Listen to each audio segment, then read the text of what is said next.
ओ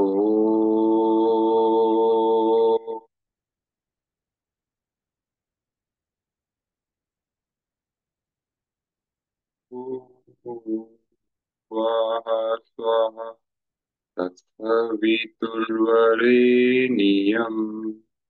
भर्गो देवस्य धीमहि धियो यो नः प्रचोदयात्। सभी छात्रों को प्रणाम।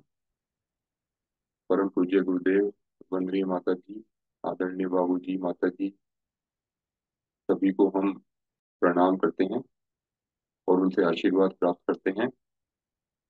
आइए आज की इस कक्षा में हमारा जो विषय जो है वो है तत्व शुद्धि। तो हम सभी जानते हैं कि पंचकोश विज्ञान की इस यात्रा में हमारे लिए जो है प्रत्येक कोश अपना अपना महत्व रखता है। और यदि हम अपने किसी भी कोश पर अगर हम कम ध्यान देते हैं या कोई कोश हमारा कमजोर रह जाता है तो वह हमें किसी न किसी स्थिति में आकर के हमें जो है वह अवरोध उत्पन्न करता है हमारी साधना की इस यात्रा में। तो आज की जो हमारी यह कक्षा है तत्व शुद्धि की, तो पिछली जो है दो कक्षाओं में हमने अन्नमय कोश के परिष्कार में हमने जाना, जिसमें हमने जो है आहार संयम, उपवास और योगासन के माध्यमों से हम अपने अन्नमय कोश का परिष्कार जो है वो किस प्रकार कर सकते हैं, इसके बारे में हमने जाना। और आज हम जो है तत्व शुद्धि के विषय में चर्चा करेंगे। वास्तव में हम देखें कि जो परम पूज्य गुरुदेव ने जितने भी हमें पंचकोश विज्ञान के माध्यम से जो टूल हमें दिए हैं, जो 19 जो क्रिया योग हमें दिए हैं पांचों कोशों के लिए, ये ये सभी जो है पांचों कोशों के क्रिया योग, ये सभी जो है एक दूसरे में सहायक सिद्ध होते हैं और सभी एक दूसरे में इतने घुले मिले होते हैं कि अगर हम ध्यान दें तो जो है किसी एक क्रिया योग से भी जो है हम उन सभी क्रिया योगों का फायदा उठा सकते हैं। चाहे आप कोई भी उदाहरण ले लीजिए आप। तो जब आसन में भी जब आता है कि जब आसन जब इतना सिद्ध हो जाता है तो जो है उस अवस्था में तो उस अवस्था में उसका जो प्रभाव जो है वो प्राणायाम पर भी पड़ता है, यानी कि श्वासों की गति हमारी बहुत धीमी हो जाती है, हमारी नियंत्रण में होने लगती है, फिर मन पर नियंत्रण होने लगता है। और फिर मन पर नियंत्रण के साथ साथ गहराई आते आते और फिर जो है उसके साथ साथ जो हमारा विज्ञान में कोष भी परिष्कृत होने लगता है। और लंबे समय तक एक आसन में आनंद चित सुख चित बैठने से और जब सारे के सारे जो क्रिया योग उसके अंदर एक ही के अंदर समाहित हो जाते हैं, तो उससे जो है हमें अपने लक्ष्य की जो प्राप्ति है, जो आत्म साक्षात्कार है, परमात्म साक्षात्कार है, जो है हो जाता है। और इसी प्रकार जो हम आज की इस कक्षा में देखते हैं कि जो तत्व शुद्धि जो विषय जो है यह अपने आप में जो है बहुत व्यापक है। और इसे हम जो है छोटे अर्थों में ना लें।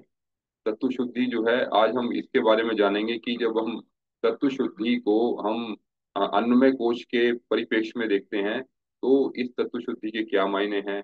और जैसे जैसे जो है इसका जो है एक विराट रूप भी हम इसको समझ सकते हैं कि इसका विराट रूप में जो है तत्व शुद्धि हमारे लिए कहाँ कहाँ पर हमारी मदद करता है। तो हमें तो इसको जो है एक व्यापक विराट रूप में लेना है, ताकि जो है यह जो तत्व शुद्धि जो है यह हमें जो है अन्य कोशों में भी हमें लाभ दे।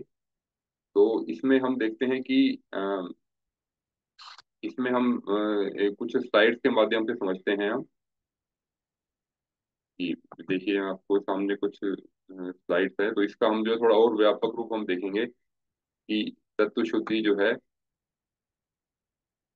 वो किस प्रकार कार्य करती है और इसको जो है हम और कितने व्यापक अर्थों में हम इसको ले सकते हैं।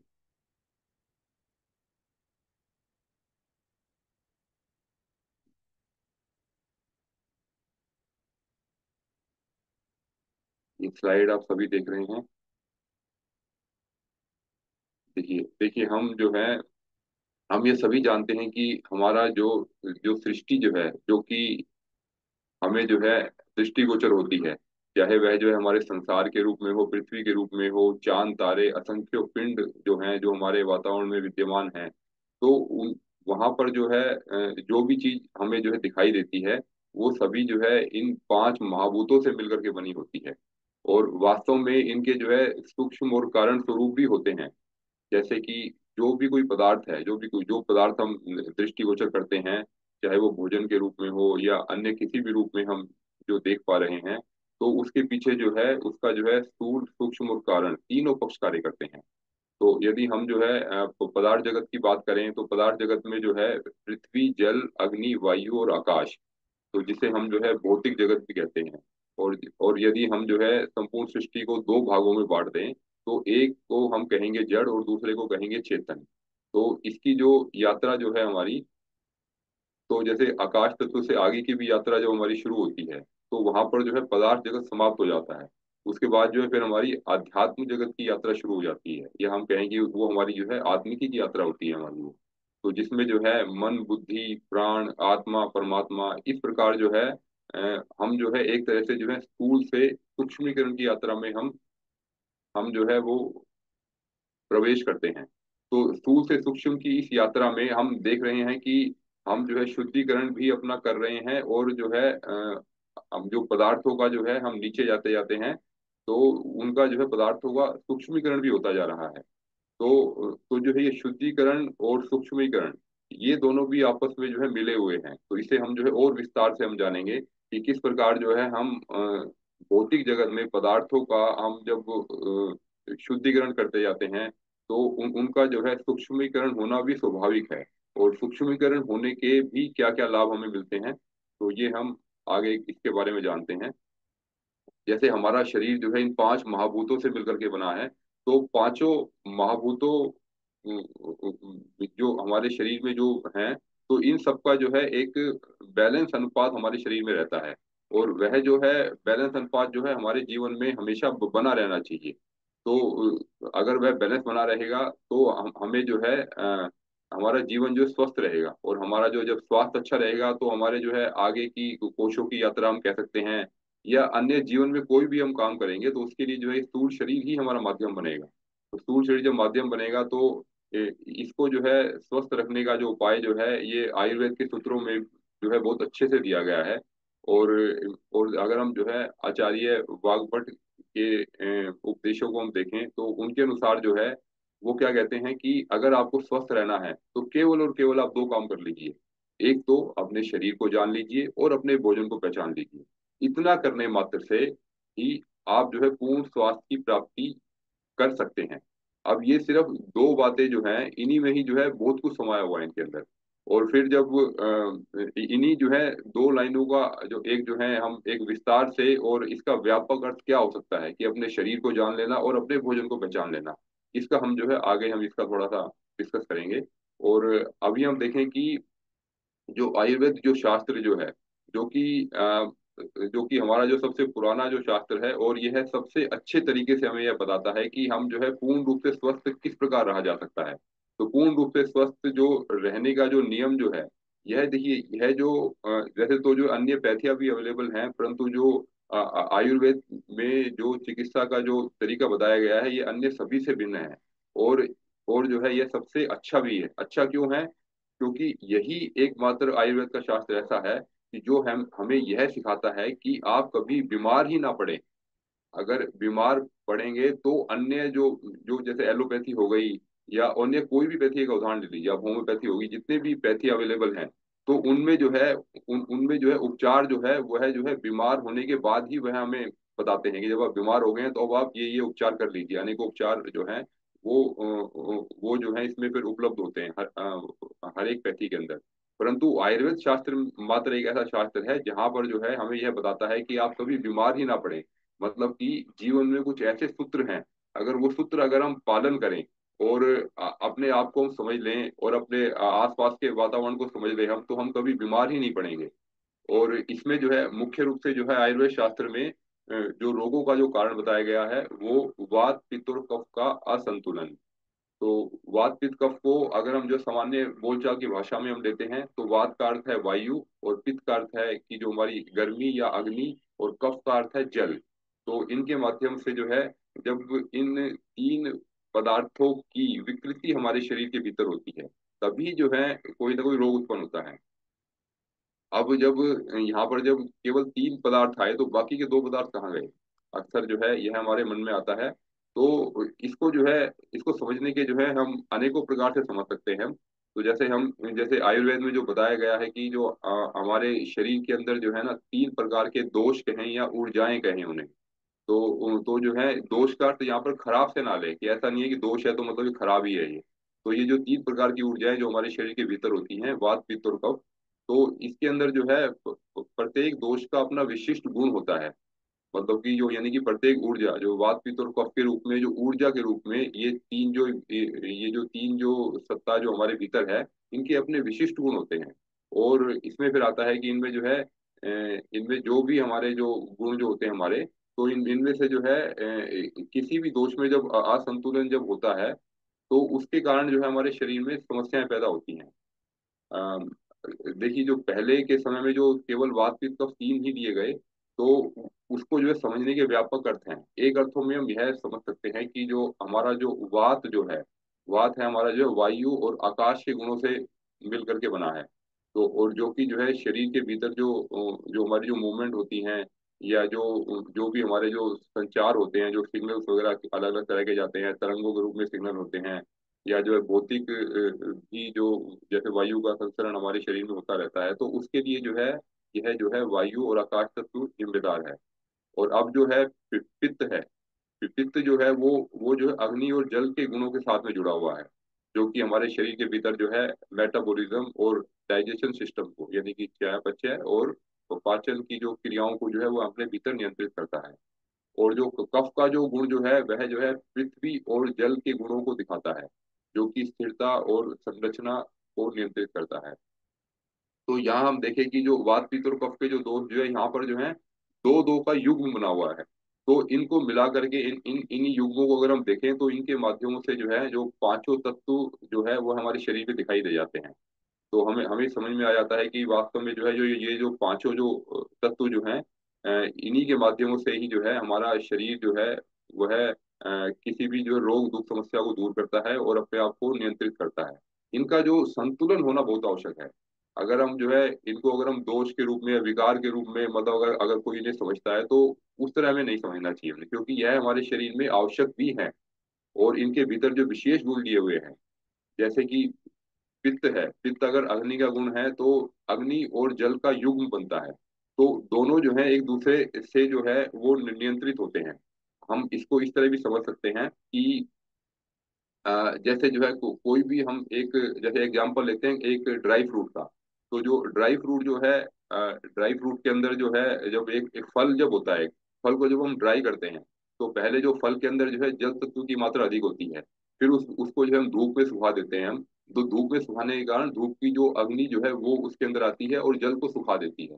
तो अब हम देखते हैं कि जो ड्राई फ्रूट जो हो गया हमारा, उस ड्राई फ्रूट के अंदर हमारा जो है अब अग्नि तत्व बढ़ गया है और जल तत्व कम हो गया है। तो जो है अब हमें देखना है कि हम हमारे लिए जो है वो हम उसको किस मौसम में ग्रहण करें। हम उसको ड्राई फ्रूट को अगर हम जो है सर्दी के मौसम में लेते हैं, तो उसमें अग्नि तत्व बढ़ा हुआ है, तो वह जो है हमारे लिए जो है शरीर के लिए बहुत अच्छा है।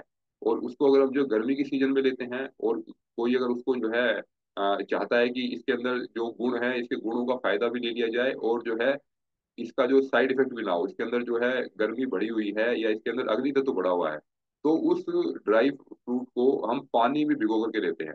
पानी में भिगोने से जो है फिर उसका अग्नि तत्व फिर से कम हो जाता है, और जो है जल तत्व बढ़ जाता है उसका। तो अब जो है ऐसा जो ड्राई फ्रूट, जो भीगा हुआ ड्राई फ्रूट जो है, जो जिसके अंदर हमने जल तत्व बढ़ा लिया, तो जो है वह हमें जो है इतनी हानि नहीं करता। अगर हम गर्मियों में भी उसको लेते हैं तो अपने हम शरीर के अनुरूप जानते हैं, मौसम के अनुरूप जानते हैं कि हमें जो है हम अपने भोजन का चयन कर सकते हैं। और इसी प्रकार जो है हम देखते हैं कि जो जो हमारा जो कफ जो है, कफ भी जो है वो भी जो है दो के युग्म से चलता है। तो अगर हम इसको हम लेते हैं कि जो पृथ्वी और जल तत्व जो है, अगर जैसे हमारे भीतर जैसे हार्डनेस अधिक होती है, तो आप देखिए कि जब पृथ्वी तत्व की जब हार्डनेस अधिक होती है तो उसको थोड़ा सॉफ्ट करना है, तो उसमें थोड़ा जल मिलाया जाता है इसके अंदर। जल मिलाने पर जो है वो मिट्टी जो है सॉफ्ट हो जाती है, फिर उससे जो है वो फ्लेक्सिबल भी अधिक बनती है। और उसके माध्यम से जो है हमारी जो स्थिरता और जो संरचना जो हमारे शरीर के भीतर की बनी हुई है वह हमारी नियंत्रित होती है।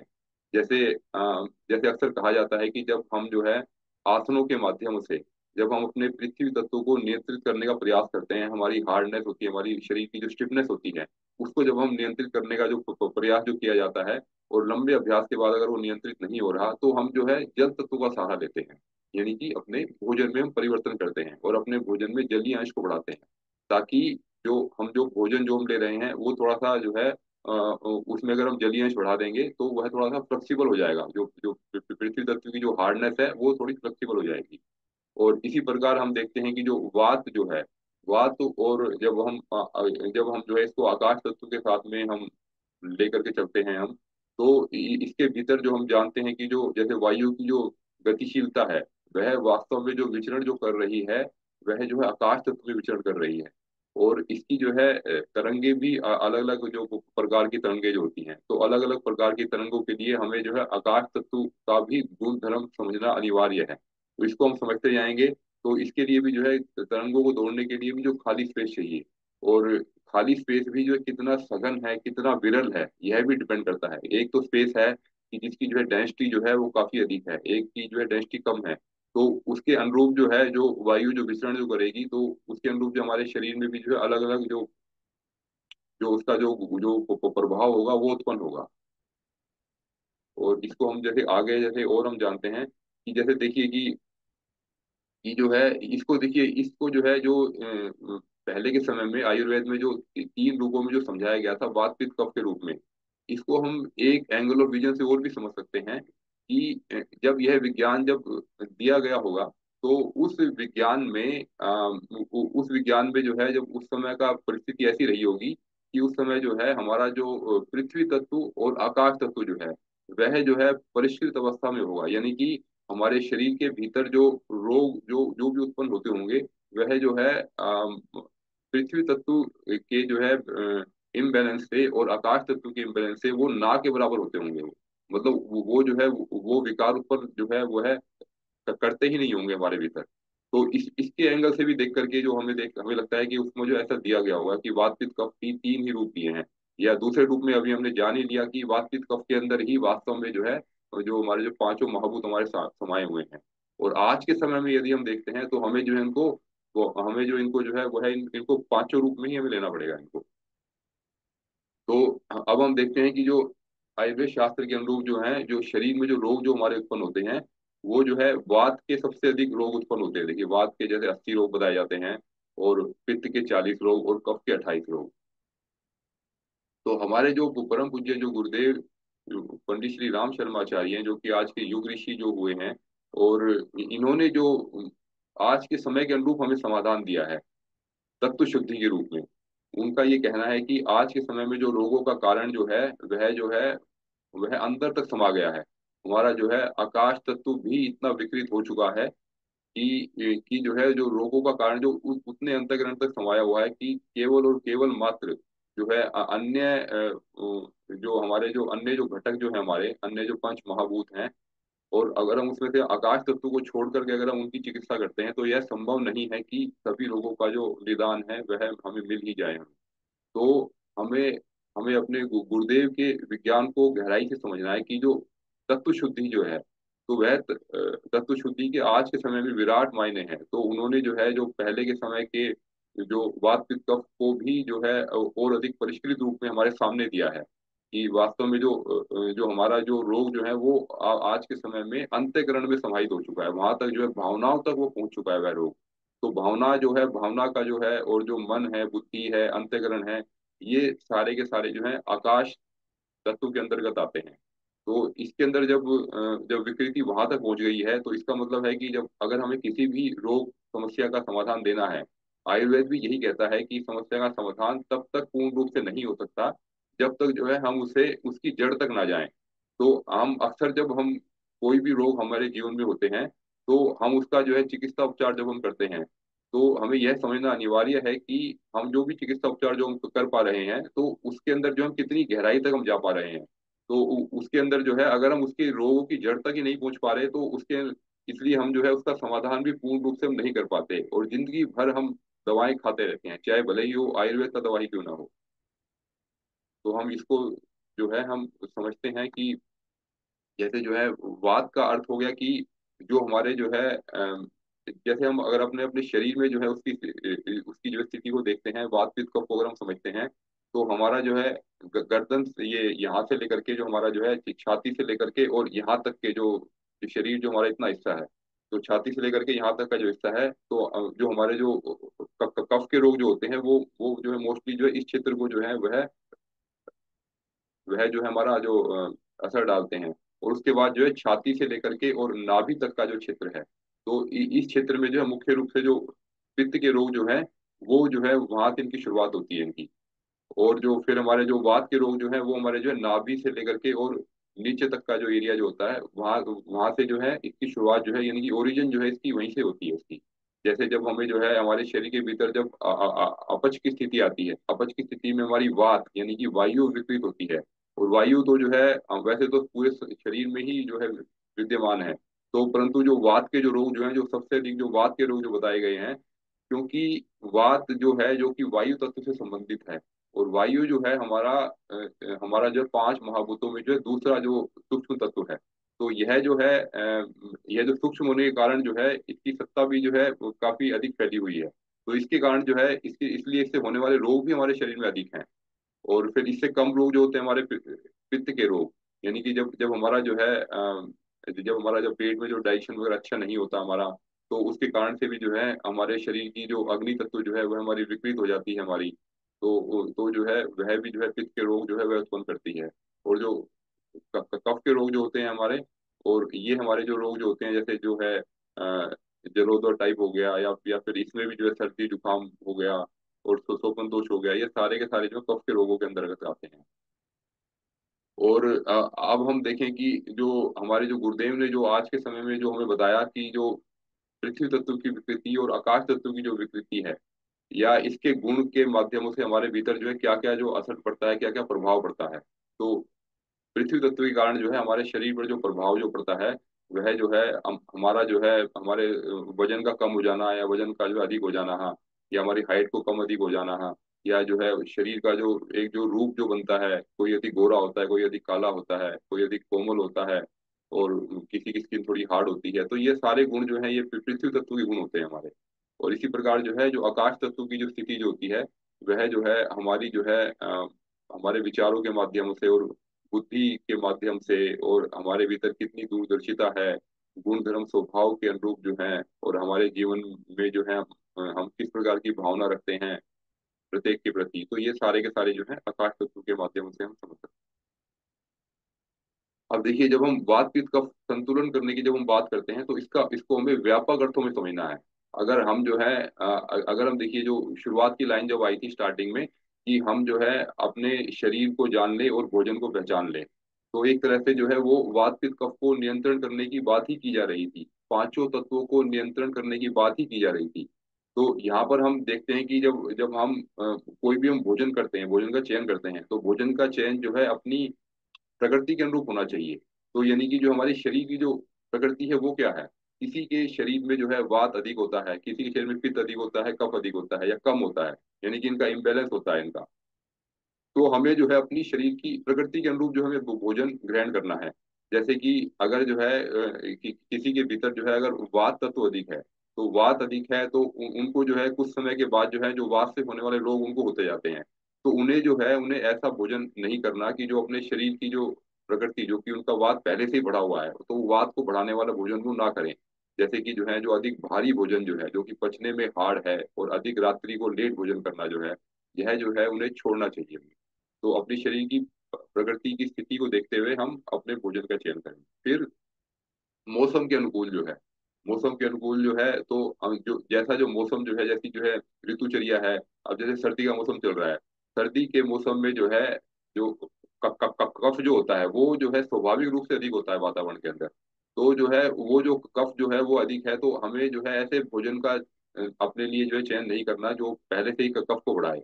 अब हमें जो है थोड़ा सा गर्मी को बढ़ाने वाला भोजन जो करना है, इसलिए अक्सर जो है हम देखते हैं कि घर में जो है माताएं बहनें जो होती हैं तो वो मौसम के अनुरूप जो है विशेष भोजन जो है वो पहले से ही बना करके तैयार रखती हैं। जैसे इस समय जो है तिल के लड्डू हो गए, गुड़ हो गया, तो इनकी जो तासीर थोड़ी गर्म होती है तो एक शुद्धिकरण भी अच्छा करते हैं। घी हो गया, तो यह जो है इस समय में लेने के लिए उपयुक्त है सर्दी के मौसम में। गर्मी के मौसम में जब गर्मी अधिक होती है तो उस समय भी हमें जो है फिर ऐसा भोजन हमें लेना होता है कि जो हमारे शरीर को जो है ठंडा रख पाए। तो हमें मौसम की भी वास्तविक कफ जो जो होती है उसकी जो प्रकृति होती है उसका ध्यान रखना चाहिए। फिर आता है स्थान और किसी स्थान की जो प्रकृति है। जैसे कोई स्थान जो है समुद्र किनारे है, कोई स्थान जो है पहाड़ों पर है, कोई स्थान जो समतल भूमि पर है, कहीं पर जो है वर्षा अधिक होती है। तो इस स्थान के अनुरूप भी जो है उस स्थान का भी अपना वास्तविक कप होता है। वहां पर जो स्वाभाविक रूप से जो है कोई एक तत्व बढ़ा या घटा होता है, तो उसके स्थान के अनुकूल भी हमें अपने भोजन का चयन करना होता है। फिर आता है भोजन की प्रकृति। तो भोजन जो हम ग्रहण कर रहे हैं वह जो है वात प्रदान है, पित्त प्रदान है, कफ प्रदान है, किस प्रकार का भोजन हमने अपने लिए चयन किया इसका भी हमें ध्यान रखना है। और फिर आता है आयु की प्रकृति। तो हमारी जो आयु जो है, आयु के अनुरूप जो है भी हमारे शरीर का जो वात पित्त कफ जो है वह बदलता रहता है। तो हम देखें कि जो जो छोटे बच्चे जो होते हैं, छोटे बच्चे जो हैं उनका जो है उनका शरीर में ना कफ अक्सर बढ़ा रहता है। तो आप देखेंगे कि छोटे बच्चों को जो है वो स्वाभाविक रूप से जो है उनको सर्दी जुकाम खांसी के रोग अधिक होते हैं। आपने शायद ही कभी सुना होगा किसी छोटे बच्चे को जो है कभी घुटनों में दर्द हो रहा है, या जो है मतलब इससे जो है अन्य जो वात के रोग जो है इस तरह से हो रहे हैं। तो वो स्वाभाविक रूप से चाहे वो जो है अगर वो भोजन के नियमों का पालन नहीं भी करते तो भी उनको जो है स्वाभाविक रूप से वात और पित्त के रोग कम होते हैं। जैसे जैसे आयु बढ़ती जाती है तो फिर जो है पित्त के रोग भी उन्हें उन्हें होने लगते हैं। और एक उम्र में आने के पश्चात जो है वात के रोग भी हमें घेरने लगते हैं। जैसे जब थोड़ा बुढ़ापा आता है या जब हमारी प्राण शक्ति क्षीण होती जाती है तो उस समय जो है वात के रोग अधिक होते हैं। और जो यंग जनरेशन जो होती है, जो युवा अवस्था जब आती है तो उसमें जो है पित्त के रोग अधिक होते हैं। तो अपनी आयु को ध्यान में रखते हुए भी हमें अपने भोजन का चयन करना है, हमें अपने स्वास्थ्य को बनाए रखना है। और देखिए जहाँ पर जो है, जहाँ पर जो है हम तत्व शुद्धि की बात करते हैं और वहां पर जो है पंचगव्य की चर्चा ना हो तो ऐसा तो नहीं हो सकता। तो जहाँ पर भी हम जो है जब हम तत्व शुद्धि की बात करते हैं तो जो लोग जो है अपने जीवन में पंचगव्य का सेवन करते हैं तो उन्हें जो है उन्हें ये समस्या कभी होती ही नहीं। कभी भी उन्होंने कुछ भी ऐसा कुछ खा पी भी लिया तो जो है पंचगव्य के माध्यम से हम हम अपने जो है पांचों तत्वों को जो है वो बैलेंस करने का काम हमारे शरीर में अच्छे से करता है। अगर हमने जो है थोड़ा सा अपने भोजन को समझ लिया और अपने शरीर को अपने जान लिया, वातावरण को समझ लिया हमने, तो इसके अनुरूप जो है हम अपने अनुरूप जो है जब हम पंचगव्य का सेवन भी हम करते हैं तो यह जो पंचगव्य जो है हमारे लिए औषधि बन जाता है। और यही पंचगव्य जो है हम हमारे लिए जो है जैसे जो जब जो जो जिन्होंने भी जो है गव्य कल्प का अभ्यास किया होगा, कुछ दिनों भी किया होगा इन्होंने, तो गव्य कल्प के माध्यमों से हम देखते हैं कि कितना हमारा शुद्धिकरण हमारा हो जाता है। तो और इसके लिए अब उदाहरण देखें कि प्राचीन समय में भी जो भी ऋषि मुनि जो हुए हैं तो उनके आश्रमों में गाय अवश्य होती थी। तो गाय के माध्यम से जो है उन्हें पंचगव्य मिलता था और उन्हें जो है इन पर कुछ काम ही नहीं करना पड़ता था। अब जैसे हम तो अभी जो है आज के युग के अनुरूप हम देख रहे हैं कि तत्व शुद्धि हमारे जीवन में कितना अनिवार्य है। तो उनके जीवन में जो है वो स्वाभाविक रूप से ही मतलब इस ये जो हिस्सा जो था, जो अपने जीवन का हिस्सा था, उनको विशेष ध्यान देने की आवश्यकता नहीं थी उन्हें। क्योंकि जो है पंचगव्य के माध्यमों से ही जो उनके जो पांचों महाभूत जो हैं वो एक जो है संतुलित अवस्था में रहते थे। तो हम अपने परम पूज्य गुरुदेव को ही देख लें तो उन्होंने जो है देखिए दो तत्वों पर बहुत अच्छे से काम किया। तो पहला है गोमय यानी कि गोबर, और दूसरा है जो कि छाछ और लस्सी। तो जो है उन्होंने देखिए एक तत्व जो है जो स्थूल तत्व ले लिया और एक सबसे जो सूक्ष्म तत्व है आकाश तत्व लिया। तो इनके जो परिष्कार जब हो गए, तो जब इनका परिष्कार जब हो गया तो इनके माध्यमों से जो है जो जो अन्य जो तत्व जो है वो उनके नियंत्रण में है। जैसे कि अगर हम जो है केवल हम आकाश तत्व की अगर हम शुद्धि कर लेते हैं तो आकाश तत्व का जो प्रभाव जो होता है वो जो है सभी तत्वों तक होता है। और एक उपनिषद में तो इतना भी आया है कि हम सभी जानते हैं कि कोई भी जो तत्व जो है वो जो है यूनिक मतलब वो अकेले एग्जिस्ट नहीं करता। अगर जो पृथ्वी तत्व भी है तो उसमें जो है 50% जो है वो है एलिमेंट है, फिर पृथ्वी का तत्व है, और बाकी के जो 50% में जो है चारों तत्व उसके अंदर समाये हुए हैं। तो यह परसेंटेज की मात्रा भी थोड़ी कम ज्यादा हो सकती है, तो हम इन्हें जो है इस रूप में हम समझे कि जो है, परंतु ये है कि जो जो तत्व सूक्ष्म है, सूक्ष्म तत्व की जो पहुंच है वो अधिक गहरी होती है उसकी। उसके अंदर जो है वो जो है अन्य तत्वों को जो है वह परिष्कृत करने की क्षमता उसके अंदर समाई होती है। तो इसलिए जो है हमारे परम पूज्य गुरुदेव ने अ, जो 24-24 लाख के 24 महापुरुष जो किए उन्होंने, तो उसमें जो है उन्होंने जो है अपने भोजन पर, तत्व शुद्धि पर विशेष ध्यान दिया उन्होंने। तो उन्होंने जो है छाछ के रूप में जब उन्होंने अपने भोजन में दिया तो आकाश तत्व का जो परिष्कार है वह किया।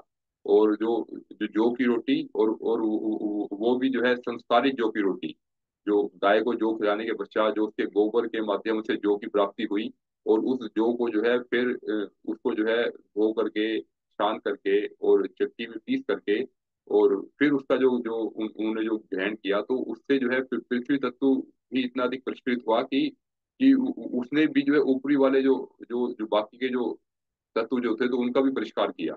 और इधर से जब आकाश तत्व जो परिष्कृत हुआ तो उसने जो है बाकी के जो अन्य तत्व जो थे उनका भी शुद्धिकरण में उसने मदद की।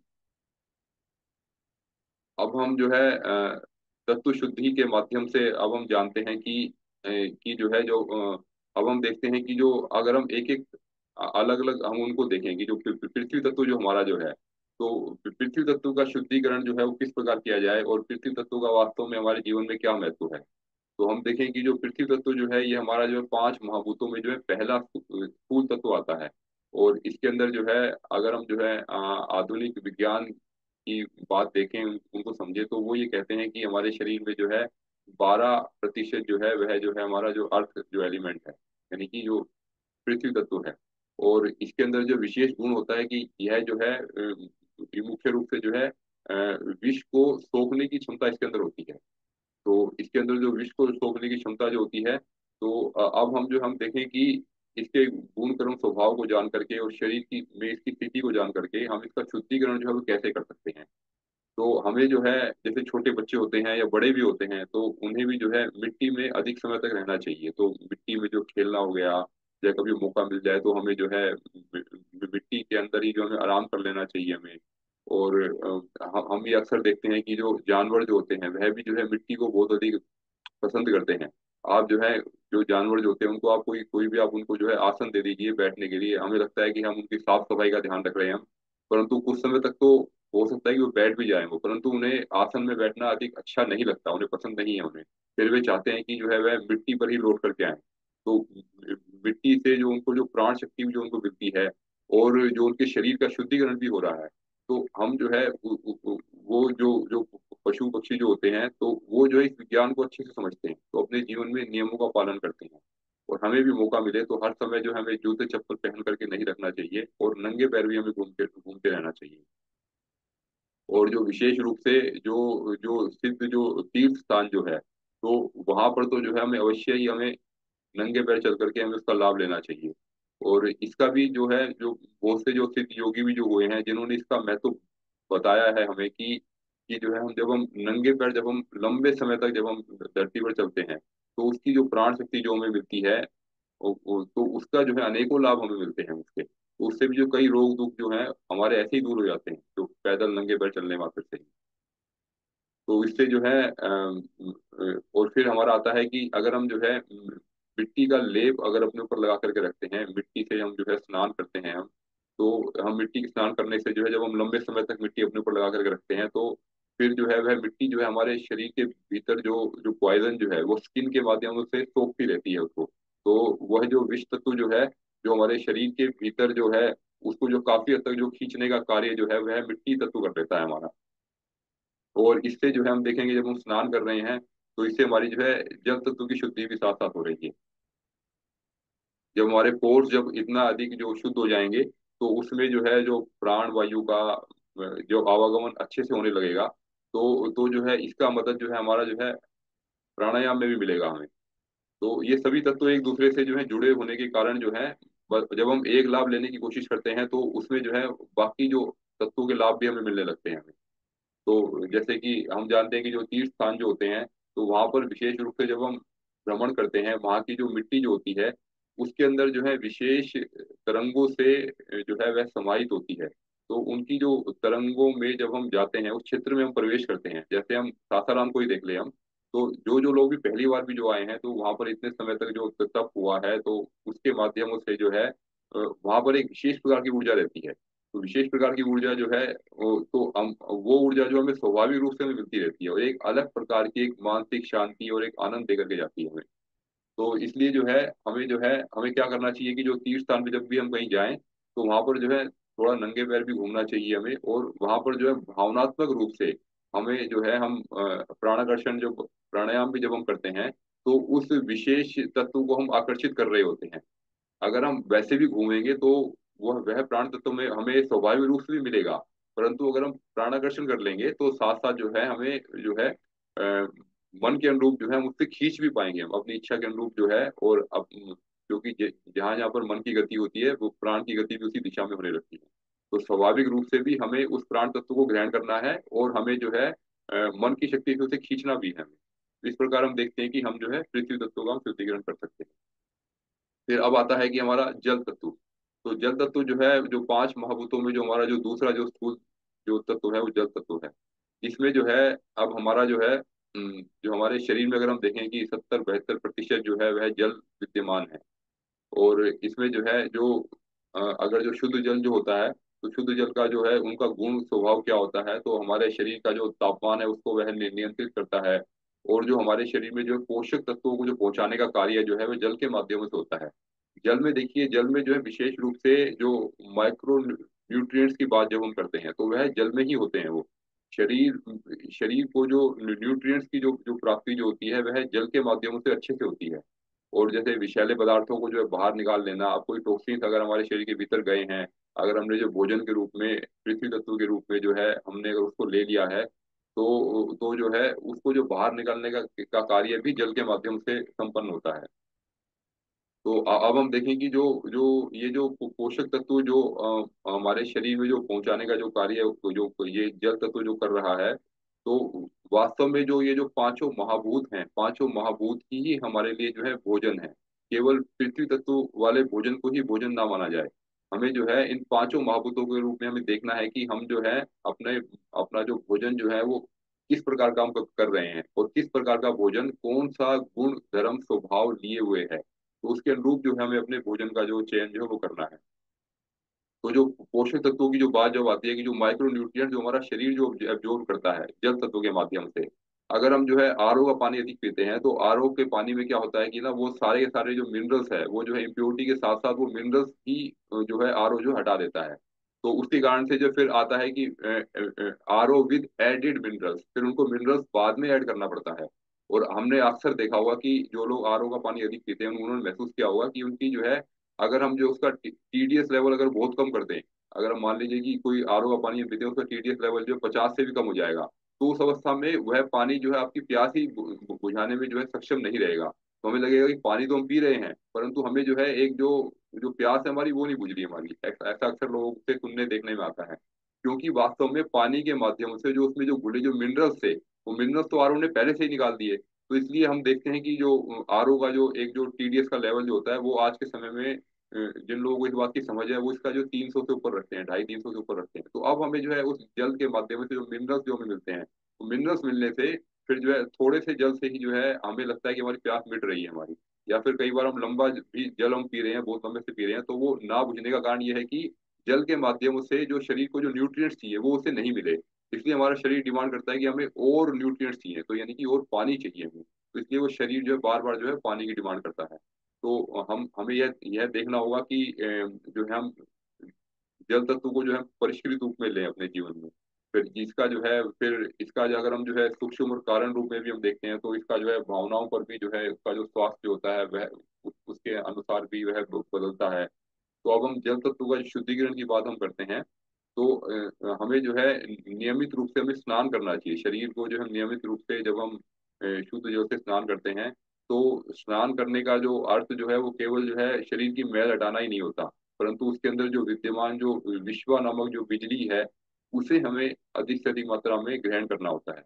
तो उससे ग्रहण करके हम अपने शरीर को सतेज करते हैं, उसके माध्यम से हम अपने शरीर के भीतर जो है उस विश्वा बिजली विश्वा प्राण से अपने भीतर भरते हैं अपने आप को। तो उसके पश्चात जो है फिर हमारा आता है कि जो हम जो पानी को जो हम पीते हैं, तो जैसे हम सुबह उषा पान जो करते हैं उसे घूट घूट भर के पीना चाहिए, ताकि जो है लार की मात्रा भी अधिक से अधिक जो है हमारे भीतर जाए, और उसको जो है हम और जब देखिए हमारे जो पेट के अंदर तो हमारे जो है एसिड बनता है, और मुंह के अंदर हमारे बनती है जो एल्कलाइन, जो क्षार जो होती है हमारी लार के रूप में हमारी होती है।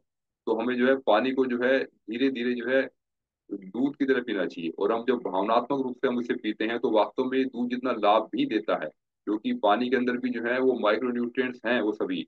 उसके अंदर भी अगर हम जो है प्राणों के भाव से हमने उसे पिया, प्राणाकर्षण करते हुए पिया, एक भावनात्मक रूप में उस पानी को घूट घूट भर के पिया, तो भावनात्मक रूप की प्राण शक्ति भी उसके अंदर हम जोड़ते जा रहे हैं, और उस पानी को घूट घूट भर के पीने से जो है वह जो है अधिक लाभ देता है हमें। और अब आता है कि जो क्षारीय जल का सेवन हमें करना चाहिए, हमें हमें कोशिश ये करना चाहिए कि हमारा जल जो हमारा एसिडिक ना हो। तो उसको क्षारीय बनाने के अनेक उपाय हैं, जिनमें से एक उपाय हम ऐसा भी कर सकते हैं कि हम अपने पानी को उबाल लें, और उबालने के बाद जो ठंडा कर लें। ठंडा करने के बाद जो उसमें जो है जो उसमें जो साल्ट जो है, जो हैवी एलिमेंट है, वो उसमें से अलग हो जाते हैं। उसके बाद उसमें हम जो है तुलसी के जो पत्ते हैं वो डाला जा सकता है। तुलसी पत्ते डालने से जो है, और उसको मिट्टी के बर्तन में रख सकते हैं, तो जो है उस पानी का स्वभाव जो है वो वह क्षारीय होने लगता है। और जैसे आज के समय में जो है एक चला है कि कैंजन वाटर। तो ये जो कैंजन वाटर जो है हमने तो अधिक उपयोग नहीं किया, परंतु जो लोग उपयोग करते हैं वो बताते हैं कि जो है इसका इसका उनको जो है विशेष लाभ मिलता है। क्योंकि इसके अंदर जो है इसके अंदर एक कार्य किया जाता है कि जो इसमें आयनाइजेशन होता है, वाटर का आयनाइजेशन, यानी कि जो सूक्ष्मीकरण हो जाता है। तो सूक्ष्मीकरण हो गया है, तो इसके बारे में और हम विस्तार से आगे जानेंगे कि जो है आयनाइजेशन से हमारे पदार्थ में क्या बदलाव आता है, और हमारे शरीर में उसका क्या असर होता है। तो ये जो है जो आयनाइजेशन जो होता है, तो ये जो आयनाइजेशन जो होता है किसी भी इसका जो वाटर के मोलिक्यूल्स का, तो यह जो है लंबे समय तक स्थायी नहीं होता। तो वो आयन के रूप में जब हम ऐसे पानी को हम लेते हैं, तो अगर हमने जो आयनिक वाटर है यानी कि कैंजन वाटर अगर हमने जो है कुछ समय के भीतर भीतर सेवन कर लिया, तो हमें वह लाभ करेगा। नहीं तो कुछ ही समय में वह कैंजन वाटर जो है सामान्य वाटर बन जाएगा। यानी कि जो आयन जो होते हैं, तो उनका स्वभाव होता है कि वो अपनी जो है स्वाभाविक स्थिति में आ जाते हैं, अपनी जो है नेचुरल अवस्था में आ जाते हैं। अपनी नेचुरल अवस्था में आने के कारण जो है जो आयनिक वाटर का जो हमें जो लाभ जो हमारे शरीर को जो है, या जिनको किसी प्रकार का रोग दुख समस्या है, तो उनको जो उसका जो लाभ जो है उन्हें विशेष रूप से मिलता है। परंतु वो तभी मिलेगा जब उन्होंने जो है इस पानी को जो है ताजे रूप में, यानी कि जब जब वो पानी का जब आयनाइजेशन हुआ है उस रूप में उन्होंने लिया, और लंबे समय तक एक दो दिन के लिए रख दिया, तो उसका जो है लाभ नहीं मिलता। यही यह एक कारण भी है कि जो कैंजन वाटर जो है यह वाटर बोतल के रूप में उपलब्ध नहीं होता मार्केट में आपको। अब देखिए फिर आपका आता है जल तत्व की शुद्धि के लिए जो है एनीमा आती है, या फिर जो नेति की जो क्रिया आती है वो हम कर सकते हैं। और फिर जो है शंख प्रक्षालन के रूप में भी जो है हम जल तत्व का हम उपयोग करते हैं। और जो जिनको को विशेष रोग हो जाते हैं, तो जल तत्व से शुद्धि के लिए जो है कटी स्नान, मेहन स्नान, मेरुदंड स्नान, इस प्रकार के जो है अनेकों जो क्रियाएं जो है वह जल के माध्यम से की जाती हैं। इसके बाद हमारा आता है अग्नि तत्व। तो अग्नि तत्व जो है ये हमारे जो है पांच महाभूतों में तीसरा तत्व है। और हम देखते हैं कि शरीर में जो है एक सामान्य गणना के को बताते हैं कि 4% जो है वह अग्नि तत्व विद्यमान है। और इसके अंदर जो है अगर हम जो शुद्ध अग्नि का जो है रूप हम समझें कि शुद्ध अग्नि का रूप जो है क्या है, तो सबसे शुद्धतम रूप जो कि पृथ्वी पर जो उपलब्ध है वह है सूर्य का प्रकाश। सूर्य के रूप में जो है सूर्य से जो अग्नि तत्व का शुद्धिकरण जितना अधिक हो सकता है वह अन्य किसी माध्यम से नहीं हो सकता। अन्य माध्यमों में अगर हम देखें कि स्थूल तत्व में यदि हम आए, तो जो है तो पंचगव्य में हम देखें कि शुद्ध देसी गाय का जो घी जो है वह भी हमारे अग्नि तत्व को परिष्कृत करता है। जो लोग अधिक सूर्य की रोशनी में नहीं रहते, तो उन्हें जो है देसी गाय के घी का सेवन करना चाहिए, वह भी जो है उनका अग्नि तत्व जो है शुद्ध करेगा। सबसे अच्छा तो यही है कि जो है उन्हें सूर्य के प्रकाश में जितना समय हो सके बिताना चाहिए। तो उसके माध्यम से जो है हमारा अग्नि तत्व जो हमारा परिष्कृत होता है। फिर यही अग्नि जो है हमारे शरीर के भीतर जा करके जो है जो पाचन की क्रियाओं को जो है पूर्ण करती है। और जो हमारे शरीर में जो विशेष प्रकार की जो जो ऊर्जा जो मिलती है हमें, प्राण शक्ति जो हमें मिलती है, तो यह जो है इसमें जो अग्नि का महत्वपूर्ण जो इसका महत्व बताया जाता है इसके अंदर। फिर अग्नि तत्व का जो शुद्धिकरण आता है, अग्नि तत्व के शुद्धिकरण में जो है यदि हम जो है अपने जो है शरीर को जो है गीला करें, और गीला करने के पश्चात जो है हम तब सूर्य भगवान के जब हम दर्शन करते हैं, तो यह हमें विशेष लाभ देता है। जैसा हमने पहले भी हमने जाना कि जल का और अग्नि का एक युग्म है, एक जोड़ा है। तो जब हम जो है जल तत्व से अपने आप को आवृत करते हैं, गीले कपड़े से अपने आप को लपेटते हैं, गीला शरीर हमारा होता है, तो उस अवस्था में जो है सूर्य की किरणें जो है अधिक मात्रा में एब्जॉर्ब होती हैं, और वो एक जो है सुगमता से एब्जॉर्ब होती हैं। यानी कि एक जो अवरोध जो है वो समाप्त हो जाता है। जैसे आपने देखा होगा कि जो अल्ट्रासाउंड भी जब जब करते हैं, अल्ट्रासाउंड करने से पहले जो है जैसे पेट का अल्ट्रासाउंड किया तो पेट के उस हिस्से में जो कुछ एक जेली टाइप लगा देते हैं। वो एक जो है जेली लगाने के कारण जो है जो तरंगे, जो अल्ट्रासोनिक जो तरंगे जो हैं, जो कि जो पहले अच्छे से फ्लो नहीं कर पा रही थी, तो वो एक जेली के माध्यम से, यानी कि एक तरह का जल तत्व हमने उसमें ऐड कर दिया, उसके माध्यम से तरंगों का जो आवागमन सरल हो गया। तो वो तो अल्ट्रासोनिक जो तरंगे थी उनका आवागमन सरल हुआ, वो भीतर तक जाकर के उसने हमें असर डाला। इसी प्रकार ही हम हमारा शरीर यदि गीला होगा, यदि हम जो है वो पूर्ण रूप से जो है अगर कपड़े उतार करके उसका लाभ नहीं ले पा रहे, तो कम से कम गीले शरीर से उसका लाभ ले, तो वह कमी वहां पूरी हो जाती है। ऐसे भी कुछ स्थान होते हैं, या घर में ऐसा कुछ स्थान किसी का हो तो वो पूरे कपड़े उतार करके भी वह सूर्य का स्नान करते हैं, तो वह भी अधिक लाभ देता है। परंतु जहाँ पर जो है यह सुविधा ना बन पाए, तो वहां पर हमें गीले कपड़ों से ही हमें जो है जो हाँ सूर्य का जो जो किरणें जो है वो अपने शरीर पर धारण करनी चाहिए, तो उसका हमें विशेष लाभ मिलता है। तो उसमें देखिए, उसमें जो सूर्य से जो आने वाली जो सातों जो किरणें जो है, तो तो ये सात जो किरणें जो है, हर एक किरणों का अपना विशेष गुण जो है वो है लिए होती हैं वो। तो हम जो है उनसे जो है अलग अलग किरणों के अलग अलग लाभ हम जो है चिकित्सा के माध्यम से हम करते हैं। जैसे रंगीन कांच के माध्यम से एक गुरुदेव ने एक जो है बहुत अच्छा विज्ञान दिया है, सूर्य चिकित्सा विज्ञान के रूप में। हम एक गुरुदेव की एक जो पुस्तक है वह पढ़ सकते हैं कि सूर्य चिकित्सा विज्ञान के रूप में जो है हम किस प्रकार जो है अपने आप को, जो ये जो सातों जो किरणें हैं, अपने आप को शुद्ध कर सकते हैं। और फिर आता है कि ऐसी किरणें जो हमें आंखों से दिखाई नहीं देती, परंतु वे भी हमारे लिए स्वास्थ्य के लिए विशेष लाभदायक हैं। जब जो सूर्य से किरणें जब धरती पर आती हैं, तो उसके साथ साथ जो है अल्ट्रा वायलेट किरणों का भी कुछ अंश होता है, और कुछ अंश जो है अल्फा वायलेट किरणों का। यानी कि जो इंफ्रारेड किरणें, इंफ्रारेड होती है जो रेड से, जो लाल से जो है जो परे होती है, इनको कहते हैं इंफ्रारेड, और इनको जो है अल्फा वायलेट किरणें भी कहते हैं। तो ये जो अल्फा वायलेट किरणें जो है, यह जो है हमें शांति जो है वह देकर के जाती है। तो आप देखते हैं कि जो उगते हुए सूर्य में जब सूर्य का जो रंग जो है लाल होता है, उगता हुआ सूर्य, स्वर्णिम सूर्योदय जब होता है, तो उसमें जो है अल्ट्रा वायलेट की बजाय जो है अल्फा वायलेट किरणों की जो जो मात्रा अधिक होती है। तो अल्फा वायलेट जो है एक प्रकार की शांति देकर के जाती है, एक प्रकार की आनंद देकर के जाती है, और यह किरणें जो चुभने वाली नहीं होती, सबसे बड़ी बात इसमें यह है। तो इसका जो है अपने शरीर में जो है एक विशेष लाभ मिलता है। फिर दूसरी किरणें जो है अल्ट्रा वायलेट किरणें, इनका थोड़ा स्वभाव होता है, थोड़ा चुभने वाली होती हैं। परंतु चुभने वाली तो हैं, परंतु ये भी जो है शरीर के लिए लाभदायक होती हैं। अगर हमें अपने शरीर से जो है टॉक्सिन्स को निकालना है, जो कि हम अल्फा वायलेट या जो है सातों किरणों के माध्यम से नहीं निकाल पा रहे, तो उस अवस्था में जो है अल्ट्रा वायलेट किरणें जो हमारे लिए विशेष लाभदायक होती हैं। तो ऐसे जो है कुछ पहले के वैज्ञानिकों ने यह भ्रम भी फैलाया था कि जो अल्ट्रा वायलेट किरणों से स्किन कैंसर तक हो सकता है। जबकि अभी वही वैज्ञानिक आज के समय में मान रहे हैं कि ये जो है स्वास्थ्य के लिए अल्ट्रा वायलेट किरणें बहुत अधिक लाभदायक हैं। अगर शरीर स्वास्थ्य बनाए रखना है, क्योंकि अपने जो है सभी ने अपने पांचों तत्वों को विकृत किया हुआ है, तो उन पांचों तत्वों की विकृति को ठीक करने के लिए अल्ट्रा वायलेट किरणों का हमारे जीवन में महत्वपूर्ण योगदान। अब आगे आता है वायु तत्व। तो जो पंच महाभूतों में अगर हम देखें कि सूक्ष्म तत्व की तरफ हम देखें, तो ये दूसरा सूक्ष्म तत्व है। और हमारे शरीर में जो है 6% जो वायु जो है वह विद्यमान है।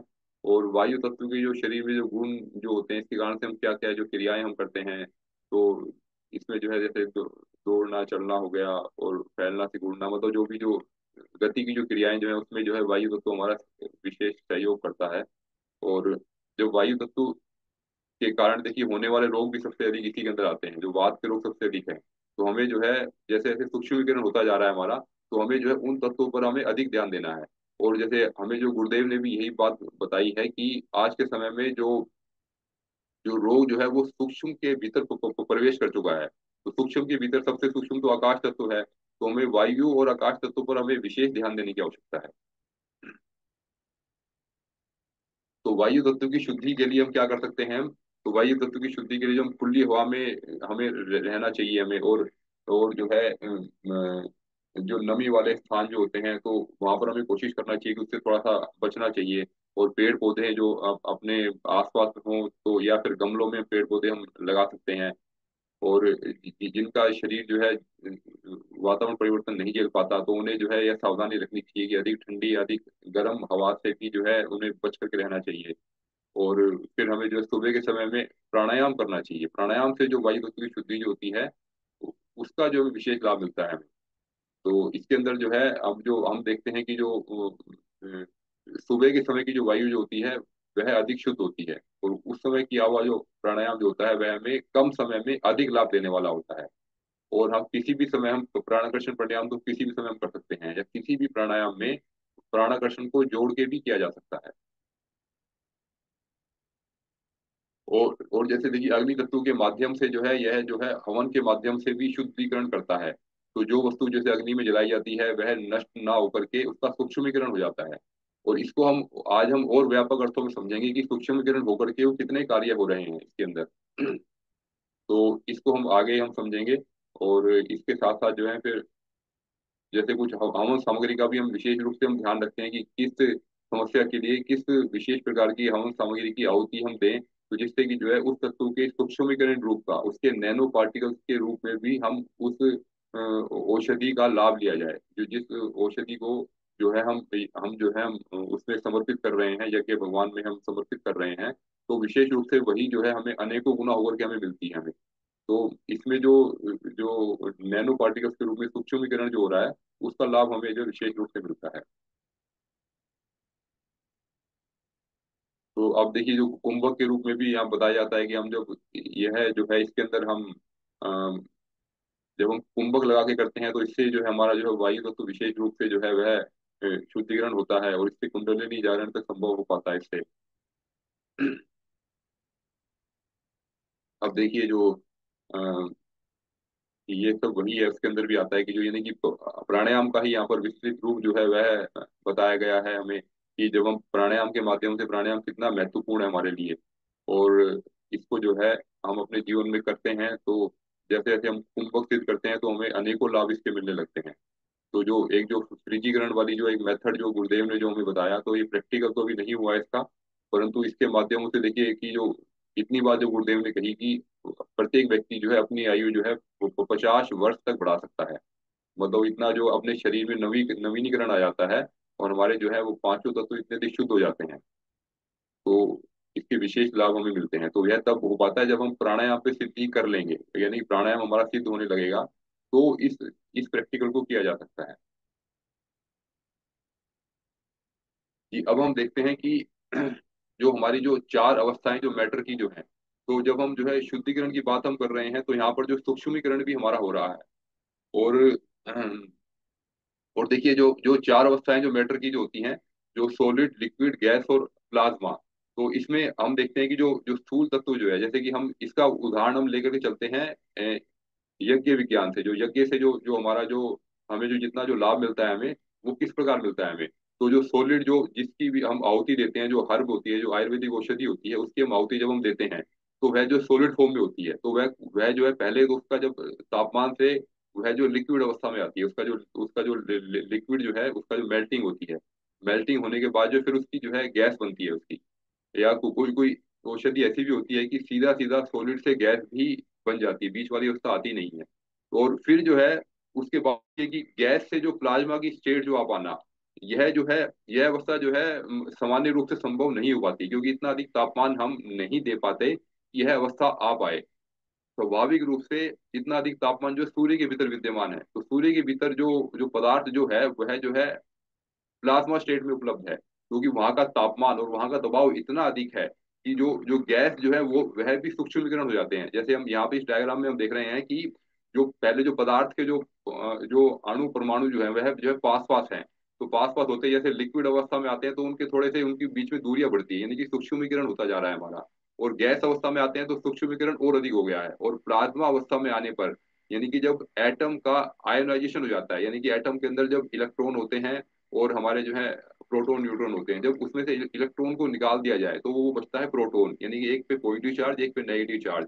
तो ये जो आयनिक फॉर्म जो है, किसी भी जो वो एटम जो होता है हमारा, वो हमारा जो है आयन की फॉर्म में भी एग्जिस्ट कर सकता है, यानी कि उसके ऊपर नेगेटिव चार्ज और पॉजिटिव चार्ज दोनों साथ साथ हैं। परंतु वो दोनों मिल नहीं रहे। मिल क्यों नहीं रहे? मिल इसलिए नहीं रहे कि अभी हमने अधिक तापमान उसको दिया है।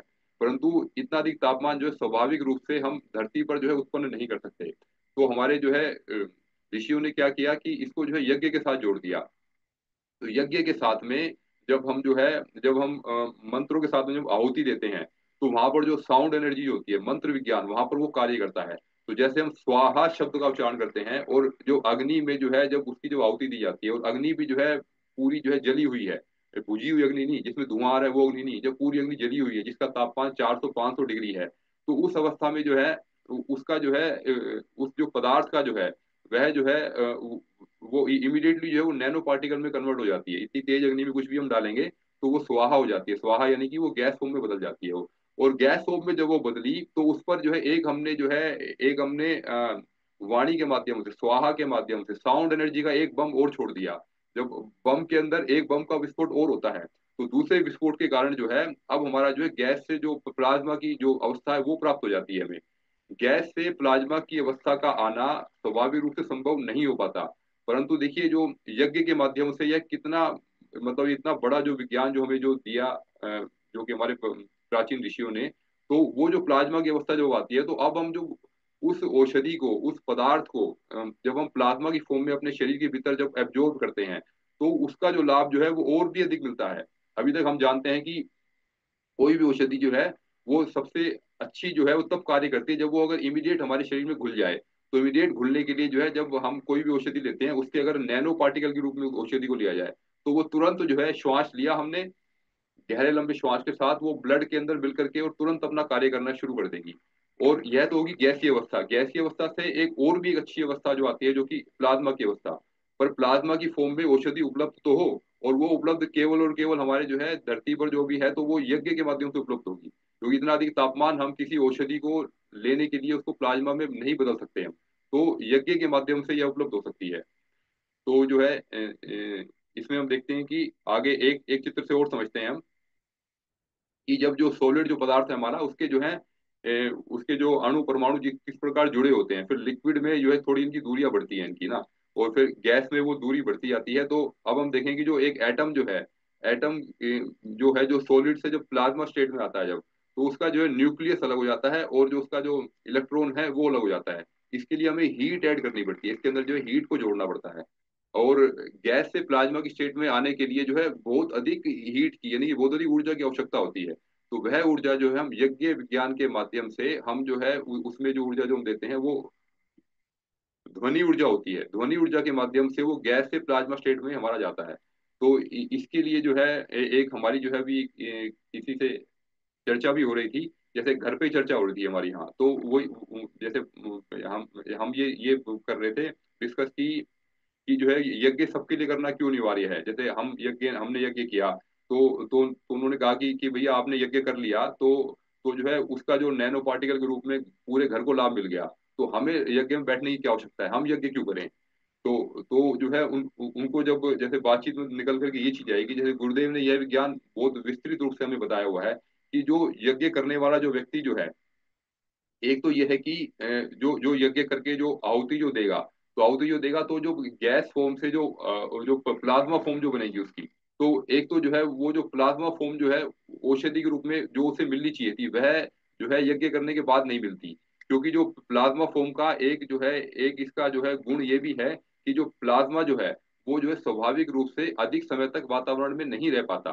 क्योंकि जो जो जिसके जो है जिसके अंदर जो है इलेक्ट्रॉन अलग हो गए और प्रोटॉन अलग हैं, तो कुछ समय बाद जो है वो वातावरण में मिल जाते हैं वो। जैसे हम जो है कैंजन वाटर के विषय में जैसे हमने भी बात की थी, कैंजन वाटर में जो आयन जो होते हैं वो कुछ समय बाद वो अपने आप में स्वाभाविक रूप से मिलने लगते हैं वो। तो जो सूक्ष्मीकरण का यानी कि जो औषधि की जो जो नैनो पार्टिकल से भी सूक्ष्मीकरण अवस्था है प्लाज्मा की अवस्था, तो उस अवस्था में लाभ उसी को मिलेगा जो यज्ञ में बैठेगा, जो यज्ञ करेगा उस समय की अवस्था में जो बैठेगा, तो उसको जो एक तो वो लाभ मिलेगा। दूसरा ये कि जब हम जो स्थूल रूप में ये हम देखते हैं, और जो है दूसरा हमारी जो है वाक शक्ति जो है वह भी जो है और अच्छी होती जाएगी हमारी। तो हमारी जो वाक शक्ति बढ़ेगी, जो मंत्रों के साथ में आहुति देगा, तो वह जो है जो यज्ञ का लाभ जो बाद में जो मिलेगा वो सबको मिलेगा ही मिलेगा, परंतु उस समय जो लाभ मिलना चाहिए था वो है लाभ जो है वाक शक्ति जो अपनी उसके अंदर जो है एक प्राण शक्ति भी बढ़ती जाती है, तो वह लाभ उसे नहीं मिलता। और फिर जो है यह तो स्थूल रूप में हमने देखा समझा, और इसका जो व्यापक अर्थ तो सूक्ष्म और कारण शरीर में भी है।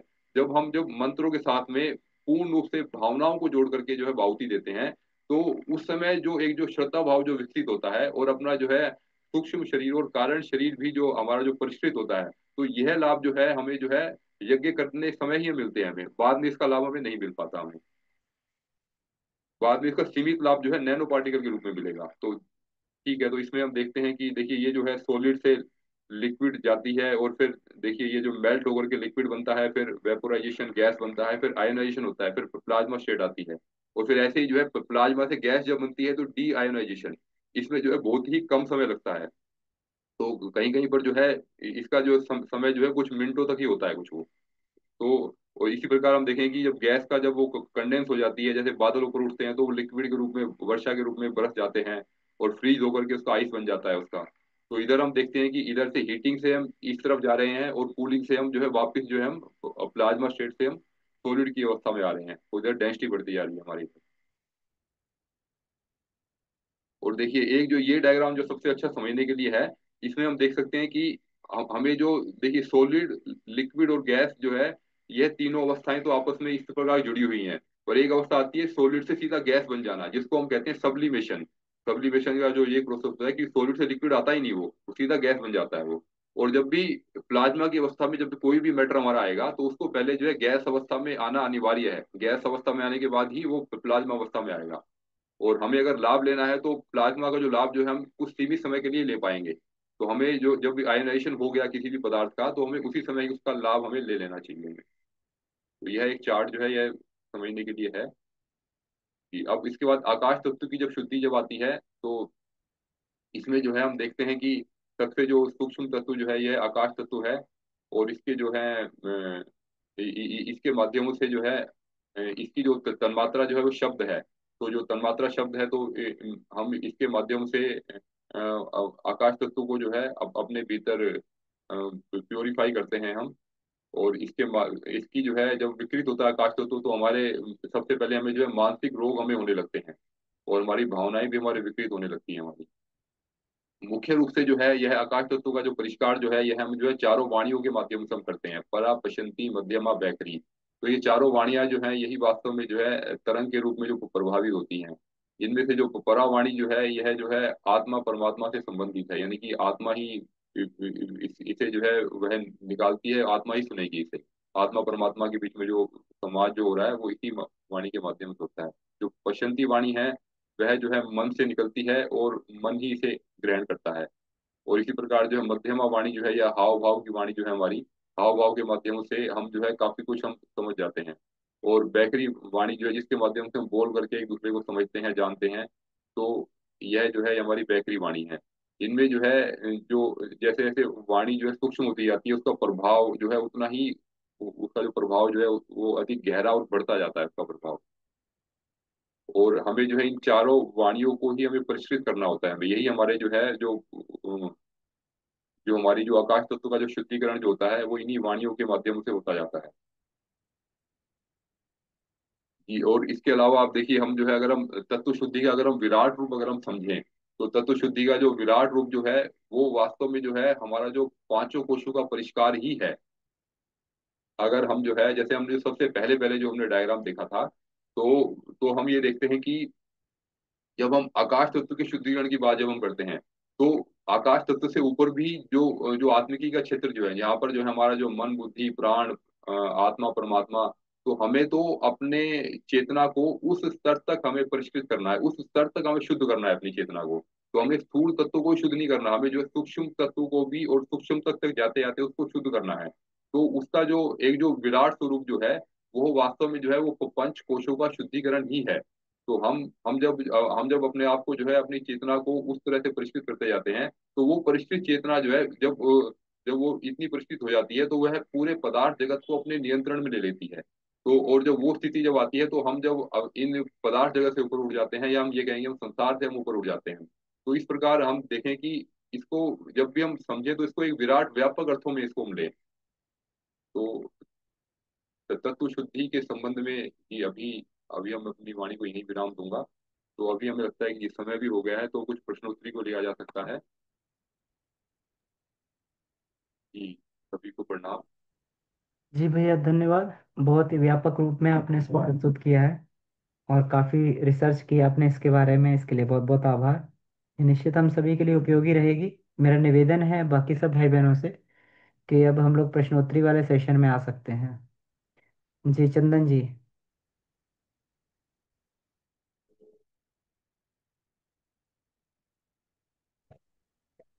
चंदन नितिन जी भैया। अपना। जी।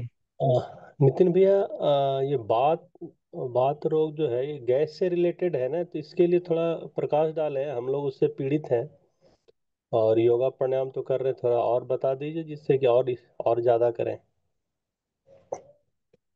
जी जी। जी भी आपने बिल्कुल ठीक कहा। तो जैसे अगर हम जो है आधुनिक विज्ञान में हम देखते हैं तो वात में जो है आकाश तत्व भी हमारा समाहित है। और अगर हम जो है स्थूल रूप में अगर हम देखें तो वात का अर्थ वायु से लिया जा सकता है। तो जब हमारे शरीर के भीतर जो है वायु जो विकृत होती है, तो हमें एक तो हमें ध्यान रखना है कि हमारा जो भोजन जो है, भोजन हमारा जो है ऐसा ना हो कि जो बात को बढ़ाने वाला हो। तो एक तो हमें जो है अधिक लेट तक रात्रि तक भोजन नहीं करना। और हमें ध्यान ये रखना है कि आपके शरीर में देखिए भोजन जब जाएगा तो दो ही कार्य होते हैं, या तो भोजन आपका डाइजेस्ट होगा या वो सड़ेगा। तो जब जब दूसरी स्थिति जब आती है, जब भोजन डाइजेस्ट नहीं हो पाता, जितनी मात्रा में भोजन डाइजेस्ट नहीं हुआ, तो वो क्या होगा, वो सड़ेगा। वो सड़ने के पश्चात जो है आपकी वात विकृत होगी, यानी कि वायु उत्पन्न होगी उसके अंदर। तो वो जो वात जो है वो पूरे शरीर पे जो फैल करके जो है वो ज्वाइंट पेन करेगा, या अन्य जो है उसके जो और भी साइड इफेक्ट है, कभी कभी छाती में भी दर्द होने लगेगा। तो उससे जो वात से संबंधित जो रोग जो है, जो पेट खराब होने लगेगा, कॉन्स्टिपेशन होने लगेगा, अन्य रोग जैसे अन्य को प्रकार के रोग, जो 80 प्रकार के रोग जो है आयुर्वेद में बताए गए हैं, तो वह सब होने लगेंगे। तो हमें यह देखना है कि हमारा जो भोजन जो है, एक तो सूर्य अस्त से पहले यदि हो जाए, आधे घंटे पहले अगर हमने कर लिया, तो उस समय जो है हमारे शरीर की जो अग्नि जो होती है वो अधिक होती है। तो जो जठराग्नि जो अधिक होती है, तो सूर्य के साथ साथ जो है वह छिपने लगता है, तो वह भी मंद होने लगती है। तो उस समय हमने भोजन कर लिया, तो अब आपका भोजन जो है डाइजेस्ट अच्छे से होगा। डाइजेस्ट अच्छे से होगा तो आपका वात विकृत नहीं होगा। और है कि भोजन के पश्चात जो है हम पानी ना पिए, कम से कम जो है 1 डेढ़ घंटा तो हमें वेट करना ही चाहिए हमें। जो किसान लोग हैं, जो जो हार्ड वर्किंग है, वो 1 घंटा तक वेट करें, जो सामान्य लोग जो 1.5 घंटा तक लगभग वेट करें उसका। और पानी अगर पहले पीना है तो लगभग जो है 30 मिनट या 40 मिनट पहले पानी पी लें वो। तो उसके बाद वो भोजन ग्रहण करें, और हल्का भोजन ले, हल्का सुपाच्य भोजन। भारी भोजन लेंगे तो वो आपके शरीर में जो है वो जो डाइजेस्ट नहीं हो पाएगा। ये हमें मुख्य रूप से ये प्रिंसिपल ध्यान रखना है कि जो भोजन आपके शरीर में डाइजेस्ट नहीं हुआ, वही आपके भीतर जो है वात रोग को उत्पन्न करेगा। तो उसका हमें ध्यान रखना है कि कैसे हम जो भोजन हम ले रहे हैं तो डाइजेस्ट नहीं हो पा रहा, तो प्राणायाम के माध्यम से या किसी भी प्रकार जो है अपने शरीर की अग्नि को बढ़ाया जाए, भोजन इस प्रकार दिया जाए, हल्का भोजन दिया जाए। तो ये हमें ध्यान रखना है, भोजन डाइजेस्ट अच्छे से होना चाहिए हमारा। तो आपको जो है वात रोगों से जो है अब छुटकारा मिलता जाएगा इससे। जी। जी भैया, प्रणाम। जी। हाँ मिथिलेश कुमार भैया। सभी साधकों को और नितिन भैया को भी प्रणाम। भैया आपने बताया कि हम लोग के जो शरीर में विकृति उत्पन्न होता है वात पित्त और कफ तीनों दोष के कारण, लेकिन ये भी बताया कि शरीर में भी वात पित्त कफ तीनों प्राकृतिक का शरीर होता है। तो हम कैसे पहचाने कि हमारा किस प्राकृतिक का शरीर है? हम्म। जी जी। तो देखिए, हम जो भी हम पहचान हम करते हैं, तो पहचान जो है उसके गुण धर्म स्वभाव के कारण ही होती है। जैसे कि हम ये देखते हैं कि जो है अगर जो है कि किसी के भीतर जो है अगर वात विकृत है, वात बढ़ा हुआ है, तो वायु का गुण है चंचलता। तो जिसके भीतर जो है अगर अगर वात विकृत है, तो उसका स्वभाव जो है चंचल स्वभाव का होगा। जैसे कि अभी जैसे मान लीजिए कि जो है जैसे कि हम कुछ हम कोई हमें पढ़ा रहे हैं ना, पढ़ाते समय जो है अभी जैसे उनकी बात भी हुई नहीं कि हमने जो है उनसे बीच में उनसे पूछ लिया कुछ कि जी इसका क्या अर्थ है, हालांकि वो उसको बताने वाले थे, परंतु हमारे भीतर जो है मन मन के भीतर ना जो चंचलता इतनी रहती है कि जल्दी से उस चीज को पाना चाहते हैं, जल्दी से उसको जानना चाहते हैं उसको, भले ही उसका उत्तर हमें थोड़ी देर के बाद मिल जाए हमें। तो हम ये मान सकते हैं कि उसके भीतर जो है वात वायु बड़ी हुई है उसके अंदर। और जैसे जो है जब अग्नि जो विकृत होता है, जब अग्नि विकृत होता है, या जो है आप जब भोजन जब कर रहे हैं, तो भोजन जाते ही वो जल्दी ही आपका डाइजेस्ट हो जा रहा है, और बार बार आपको भूख लग रही है आपको, तो यानी कि आपका जो है अग्नि तत्व आपका बड़ा हुआ है। अग्नि तत्व बड़े होने के कारण जो है मुझसे आ रही है, या फिर अग्नि मंद है। जब अग्नि तत्व जब हमारा मंद है हमारा, तो उस अवस्था में क्या होगा कि जो है ऐसी अवस्था में हमें भोजन डाइजेस्ट ही नहीं होगा, डाइजेस्ट नहीं होगा तो हमें लगेगा कि थोड़ा भोजन से हम कर रहे हैं तो उसमें जो भारीपन लगता रहेगा हमें। तो हमें जो उसका भी हमें ध्यान रखना है कि जो अग्नि तत्व जो है हमारा, अ, उस तरह से हम जान सकते हैं कि जो जिसका जो गुण धर्म जो है, हम उस पदार्थ का हम देखें, जैसे जिसका जो है, आप जिसका जो है जल तत्व है, जल तत्व यदि बड़ा होगा तो जल तत्व के कारण, जैसे कि जो सर्दी जुकाम जिनको अधिक होते हैं जिनको, तो यानी कि उसके अंदर जो है कफ की वृद्धि है। तो प्रत्येक तत्व का अपना गुण धर्म स्वभाव है, वो गुण धर्म स्वभाव जो है वो असर हमारे पे करता है। तो हम अपनी जो शरीर के अनुरूप में जानते हैं कि हमारा स्वभाव जो है कैसा है हमारा। जिनको घुटनों में दर्द अधिक रहता है, यानी कि उनका वात विकृत है उनका, है ना। और जो है मतलब अपने शरीर के जो है हेल्थ की समस्याएं जिनको जो जो होती हैं, तो अपनी हेल्थ के अनुरूप हम देख सकते हैं कि हमें क्या समस्या अधिक होती है, तो वो तत्व हमारे भीतर विकृत है हमारे।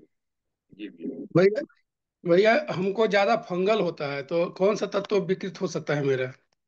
फंगल जो है वो अर्थ एलिमेंट के कारण, जो हमारा जो पृथ्वी तत्व जो है, जो कि स्किन इन्फेक्शन जो होता है हमारा, वो पृथ्वी तत्व के विकृत होने के कारण होता है। तो जो पृथ्वी तत्व जो विकृत जब होता है हमारा, तो हमें जो उस दिशा में हमें कार्य करना है हमें। तो हमें जो है फंगल की अवस्था में, एक तो हमें जो है शरीर में साबुन वगैरह नहीं उपयोग करना चाहिए, तो मुल्तानी मिट्टी से स्नान करना चाहिए, या जो पंचगव्य का साबुन आता है उससे स्नान करना चाहिए। और हमें जो है हमें जैसे मिट्टी का लेप या गोबर का लेप हम लगा के रखते हैं, तो गोबर गौमूत्र का लेप हम जब अपने शरीर पर लगाते हैं, तो उससे जो है वो जड़ से रोगों का समाधान हमें मिलता है। तो वो रोग की जो समस्या का छुटकारा जो है वो जड़ से मिलता है हमें। तो हम उसके साथ साथ हम परहेज भी करें, हम परहेज भी ध्यान में रखना है कि हमें जो है अधिक जो खट्टी चीजें नहीं खानी। खट्टी चीजें जो होती हैं और जो अधिक जो मीठी चीजें हैं, ये भी जो है उस समस्या को बढ़ा देती हैं। तो हमें भोजन में हमें उस क्षेत्र में हमें ध्यान रखना है कि हमें जो है उन चीजों से हमें परहेज करना है हमें, कि जो जो आपके जो फंगल को बढ़ा देगी आपका। जी भी। जी भैया, ठीक, प्रणाम भैया, धन्यवाद भैया। जी धन्यवाद। जी शशि जी। जी भैया प्रणाम। ये जो हमारे जल में बिस्वा नाम का तत्व पाया जाता है, तो अगर पानी को हम औटा देते हैं तो क्या वो नष्ट नहीं होता? जी जी बिल्कुल। तो वो जो है जितना लाभ वो करना चाहिए उतना लाभ वो नहीं करता वो। तो जनरली जो है ठंडे पानी में ही यह तत्व जो है अधिक समय तक रहता है, यानी कि प्राण शक्ति जो है, यह प्राण जो है यह ठंडे पानी में रह पाता है। जैसे हम अगर उसको गर्म कर देंगे तो गर्म करने में ना हमें वो लाभ नहीं मिलेगा जो ठंडे पानी से स्नान करने का मिलता है वो।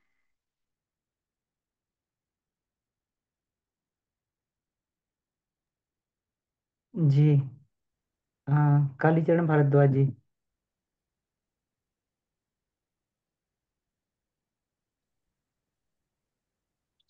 जी जी भैया जी। सादर प्रणाम सभी को। और नितिन भैया को बहुत मतलब दीदार भी हो गया, मुझे बहुत अच्छा लगा। बाकी मेरा प्रश्न है कि कभी कभी जैसे घुटनों में दर्द हो गया और अच्छा खासा दर्द होता है, चलने में ऐसा लगता है कि मतलब बहुत परेशानी आ गई, जैसे घुटनों में बहुत ज्यादा परेशानी आ गई। और कभी कभी क्या होता है कि एक आफ्टर सम टाइम, करीब 10-15 दिन बाद एकदम ठीक हो जाता है, कोई प्रॉब्लम नहीं रहती। तो ये क्या कारण हो सकता है भैया? हम्म। तो फिर इसका ये ना हो, इसके लिए हम क्या करें? जी, एक तो ये है कि जैसे हमने अभी जाना कि जो है वात के विकृत होने से भी घुटनों की समस्या होती है। या दूसरा इसका जो संभव कारण जो है यह भी हो सकता है कि हम हमारे भीतर जो है जो नाड़ियों का जो प्रवाह जो होता है, तो नाड़ियों में जो प्राणों का जो अवरोध होता है, तो प्राणों के अवरोध के कारण भी उस क्षेत्र में समस्या उत्पन्न होती है। तो हम देखें कि जैसे घुटनों के आसपास हमारा होता है जानू मर्म होता है, और जो है आसपास और भी कुछ 2-3 मर्म होते हैं हमारे। तो उन बिंदुओं पर जो हम उन पर दबाव डाल करके उनकी मसाज करके और उसकी जो मालिश जब की जाए, तो उसके माध्यम से भी जो है हम उसको जो नियंत्रित कर सकते हैं। हो सकता है कि आप भोजन वगैरह सब अच्छे से ले रहे हो, भोजन वगैरह सब अच्छा हो आपका, परंतु जो विकृति पहले से आ गई है, जो ब्लॉकेज पहले से ही है आपके अंदर, तो उसको भी साफ करना जरूरी है। तो उसको जो है हम आसन के माध्यम से, प्राणायाम के माध्यम से, ध्यान के माध्यम से, और अपना जो है भोजन पर नियंत्रण के माध्यम से, या जो मर्म चिकित्सा है इसके माध्यम से हम अपने जो प्राणों का प्रवाह अपने शरीर में संतुलित करें और भोजन पर हम ध्यान दें, तो धीरे धीरे हम देखते हैं कि जो इसमें जो है प्राणायाम भी अच्छा कार्य करता है। जो कि जो घुटनों से जो रिलेटेड जो समस्या जो होती है, इसमें जो प्राणाकर्षण प्राणायाम है आपका, तो यह भी आपका अच्छा कार्य करता है। तो इस तरह हम जो है इनको समझ करके हम ये देखना है कि हमें जो है विकृति जो है मेन भोजन के कारण है, या हमारे शरीर के भीतर जो जो पॉइंट्स है, मर्म बिंदु है, उनको दबाने पर ही कई कई बार बहुत आराम मिलता है इसमें। और किसी हम औषधि का सहारा भी हम ले सकते हैं, जो परम पूज्य गुरुदेव ने जो औषधीय विज्ञान में जो औषधि जो बताई, जैसे सोंठ वगैरह हो गया हमारा, तो सोंठ के उपयोग से भी जो है, यह जो है इसका जो प्रभाव जो है वह धीरे धीरे कम होता जाता है, दर्द आपका ठीक होता जाता है। जी। जी प्रणाम भाई साहब। जी बाबूजी हमारे बीच में है तो उनका भी मार्गदर्शन मिले। जी बाबूजी प्रणाम। जी प्रणाम। कालीचरण जी प्रणाम। देखिए इसमें जैसे कि जो घुटने का दर्द है और अपने आप ठीक हो गया, इसका मतलब है कि वो मांसपेशियों में खिंचाव आने से हुआ है दर्द। सोते समय या कहीं कुछ टेढ़ा मेढ़ा घुटना हो जाए और लंबे समय पता नहीं चलता हो है सोते समय कि हमारे अंग अवयव किस ढंग से पड़े हैं। बाद में जगने पर पता चलता है कि यहाँ वहाँ दर्द कर रहा है। तो मांसपेशियों के खिंचाव के चलते जो होगा तो उसमें रेस्ट मिलता है, फिर धीरे धीरे तो अपने आप नॉर्मली ठीक हो जाता है। तो वो कोई प्रॉब्लम जैसा नहीं लगता, जो अपने आप ठीक हो जाता है चलने पर। फिर भी अपना ये तत्व शुद्धि का प्रयास बराबर जारी रहे। आसन, उपवास, तत्व शुद्धि, तपस्या, अन्नमय कोश के प्रयास, तो ठीक रहेगा। एक्चुअली इसमें जो आज की क्लास रहा, आकाश तत्व पर अधिक ध्यान देना है हमें सब पर, क्योंकि विचारों के आधार पर हमारे ये सब काम करते हैं। विचार आकाश तत्व से डायरेक्ट पांचों तत्व खींच लेता है। इतनी क्षमता है उसमें कि चक्रों के माध्यम से आकाश से सीधे खींचेगा वो, सूक्ष्म रूप से, और शरीर में बदलेगा। देखते हैं इसमें मूलाधार चक्र पृथ्वी है, स्वादिष्ठान जल का प्रतिनिधित्व करता है, और ये सारे चक्र हैं अग्नि का मणिपुर, वायु का अनाहत, जैसे आकाश विशुद्धि का महतत्व है, और रिफाइंड। इसका मतलब है कि विचार हमारे हैं उस पर अधिक ध्यान देना है। क्रोध है, क्रोधी स्वभाव वाला आदमी को एसिडिटी अपने आप बढ़ते रहेगा, वो अपने आप क्रोध से बाहर से ही जहर खींच लेगा भीतर, आकाश से पित्त खींच लेता है। चंचल स्वभाव का आदमी अपने आप ही वायु तत्व को खींच लेता है, चंचलता आती है वायु तत्व। तो ये नेचर को बदलने पर ये देखा हमने कि वो सारे हार्मोनल सिस्टम भी बढ़िया काम करते हैं और न्यूरोट्रांसमीटर काम करते हैं, तो वो सारे रोगों पर कमांड करना करते हैं। तो नीचे से हमें जब तक वो क्षमता विकसित न हो, तो भोजन वगैरह से लेकर लाइफ टाइम हमें इसका ख्याल रखना है कि खान पान में गड़बड़ी ना हो। जी धन्यवाद। जी जी बाबूजी धन्यवाद। हाँ किरण गुप्ता जी। प्रणाम बाबूजी। जी प्रणाम। बाबूजी हमारे साथ ये होता है कि हम जब साधना में बैठते हैं या जप करते हैं तो ढकार आती है, और जब हम वॉक करते हैं, चलते हैं, तब ढकार आता है। तो ये क्या है, मेरे को समझ में नहीं आ रहा है। एक तो लगता है कि शरीर के जोड़ों जोड़ों में जो अशुद्ध वायु या कहीं पर फंसा है, तो वो चलने मूवमेंट में या जप करने से भी आपस में ये सब जप शरीर के मर्म बिंदुओं को क्लीनिंग करता है। तो उस अवस्था में भी उबासी के रूप में ये सब आ सकता है डकार। तो वो भी बहुत प्रॉब्लम जैसा नहीं है। उषा पान जी। का आप सेवन करते रहने से और क्षारीय भोजन लेते रहने से कम हो जाएगा। पेट वाली एक्सरसाइज है प्रज्ञा योग में, तो प्रज्ञा योग पूरे शरीर का मसाज करता है, हमने देखा हो। और क्षारीय भोजन खान पान अपना साग सब्जियां अधिक रखा जाए तो सारे प्रॉब्लम ठीक होने लगते हैं। ऐसे नहीं आएगा, लेकिन बस वही है, जब वॉक करेंगे या तो जप में बैठते हैं तब ढकार वही आता है। मतलब जैसे लगता है कि वो नलियां खुल रही हैं या कहीं गंदगी फंसी है, हाँ, वैसा। वही है। वो उदान प्राण उस समय काम करने लगता है। जी। जी। जोड़ों जी जोड़ों को प्रणाम सफाई बाबूजी। करता है। धन्यवाद। धन्यवाद बाबूजी, धन्यवाद। आगे बढ़ते जाइए अमन जी। जी एस चौहान जी। हाँ बाबूजी प्रणाम। जी प्रणाम। नितिन भैया प्रणाम। वैसे तो पंचकोश की ही यात्रा में जो है हम लोगों को कष्ट उस तरीके के आने नहीं चाहिए, तो लगता है कहीं ना कहीं जो है व्यवधान पड़ रहे हैं, तो उसके लिए वहाँ पे सासाराम पहुँचना बहुत जरूरी है सभी का। लेकिन फिर भी बाबूजी किसी को जो समस्याएं होती हैं और बताना पड़ता है। किसी को जैसे कफ प्रधान लोग हैं जो पंचकोश से नहीं जुड़े हुए, उनको तो पता है कि इस तरीके से किन चीज़ों को करना है। नहीं करते तभी दिक्कतें आती हैं। लेकिन कभी कभी किसी को बताना पड़ता है जो पंचकोश से नहीं जुड़े हैं, तो उनको कफ प्रधान रोगों में जो है और एलर्जी में किस तरीके से उनको जो है समाधान दिया जाए। उनको जैसे आयुर्वेद प्रधान आज की क्लास ली है ये, तो इसमें कहीं पंचकोश शब्द नहीं आया। तो ये इस तरीके से ये बढ़िया है कि हम उनको आयुर्वेदिक तरीके से बताया जाए। हमें वैसे शब्दों का प्रयोग नहीं करना चाहिए कि उनको और उलझ जाए। उनको तो रोग ठीक होने से मतलब है। तो पंचकोश का मतलब फिजिकल बॉडी का हम लोग ध्यान रखें, बस इतने हैं अन्नमय कोश में। और अपने इम्यून सिस्टम का ध्यान रखें, अपने ज्ञान को विकसित करते जाएं, मनोमय हो गए। थोड़ा सा स्नेह प्रेम आत्मीयता की कमी ना हो, इससे टूटता है समाज, घर परिवार, और अपने जीवन में भी अशांति आती है। और खुशहाल रहा जाए तो इन शब्दों के द्वारा ही तो कॉमन शब्द है जो हर व्यक्ति से इसका ताल्लुक है। तो इन्हीं शब्दों के प्रयोग करके हम आगे बढ़ जाएं और जी फिजिकल बाबूजी, फिर फिटनेस। भी कफ कफ प्रधान में। हाँ, तो यह है कि वात पित्त कफ से संबंधित है। अब एक और भी इसमें कैसे पहचाना जाए, एक और एक प्रश्न आया था कि हमारा बॉडी का नेचर क्या है, वात प्रधान पित्त प्रधान। तो अक्सर जैसे जो पित्त प्रधान होते हैं शरीर, उनको रात बिरात कभी भी दही वगैरह खा लेंगे तो उनको हर्ज नहीं करता है, तो उससे कफ नहीं बढ़ेगा। तो ये होता है जिनको ये प्रधान होते हैं, कफ प्रधान, उनको बात बात में साइनस हो जाएगा, कफ हो जाएगा। केला वगैरह खा लें, कभी खा लें, दिन में भी खा लेंगे तो ये इसका मतलब है कि उनका शरीर गर्म भोजन पसंद करेगा। तो उसका एंटी उसका काट होता है ये चंचल का। उसमें जलन, पैरों में भी आंखों में जलन होता रहता है किस आदमी के, इसका मतलब अग्नि तत्व की प्रधानता उनमें है। तो कुछ दिन तक साग सब्जी का सेवन करेंगे तो कूल हो जाता है, बिल्कुल बॉडी बैलेंस हो जाता है।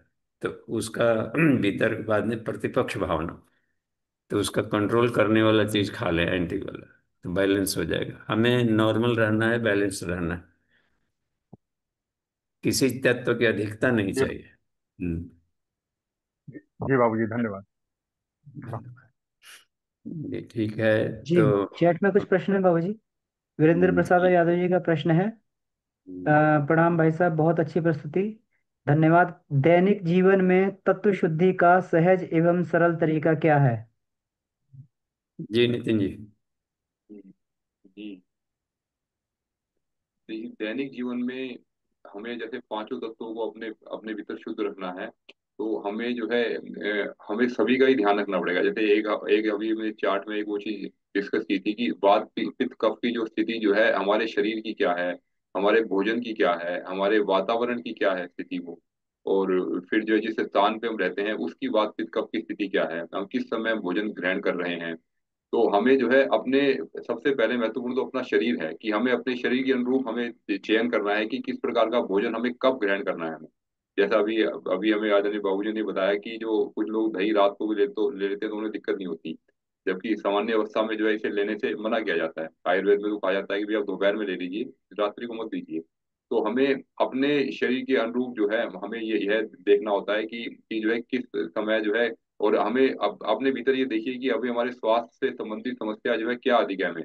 अगर हमारा जो है अभी वात विकृत है, पित्त विकृत है, क्या विकृत है अभी हमारे भीतर, यानी कि कौन सा जो पांचों तत्वों में से कौन सा जो तत्व है वो सबसे अधिक विकृत है। अगर आकाश तत्व विकृत है तो आज के समय में तो सबसे बड़ी समस्या जो है आकाश तत्व के विकृत होने की ही है। तो आकाश तत्व अगर जो है वह अगर शुद्ध होता जाता है तो वह और सभी तत्वों पर भी नियंत्रण जो है वो करता जाता है। तो हम आकाश तत्व का तो हम जो है स्वाध्याय मनन चिंतन के माध्यम से उस पर नियंत्रण करते ही हैं।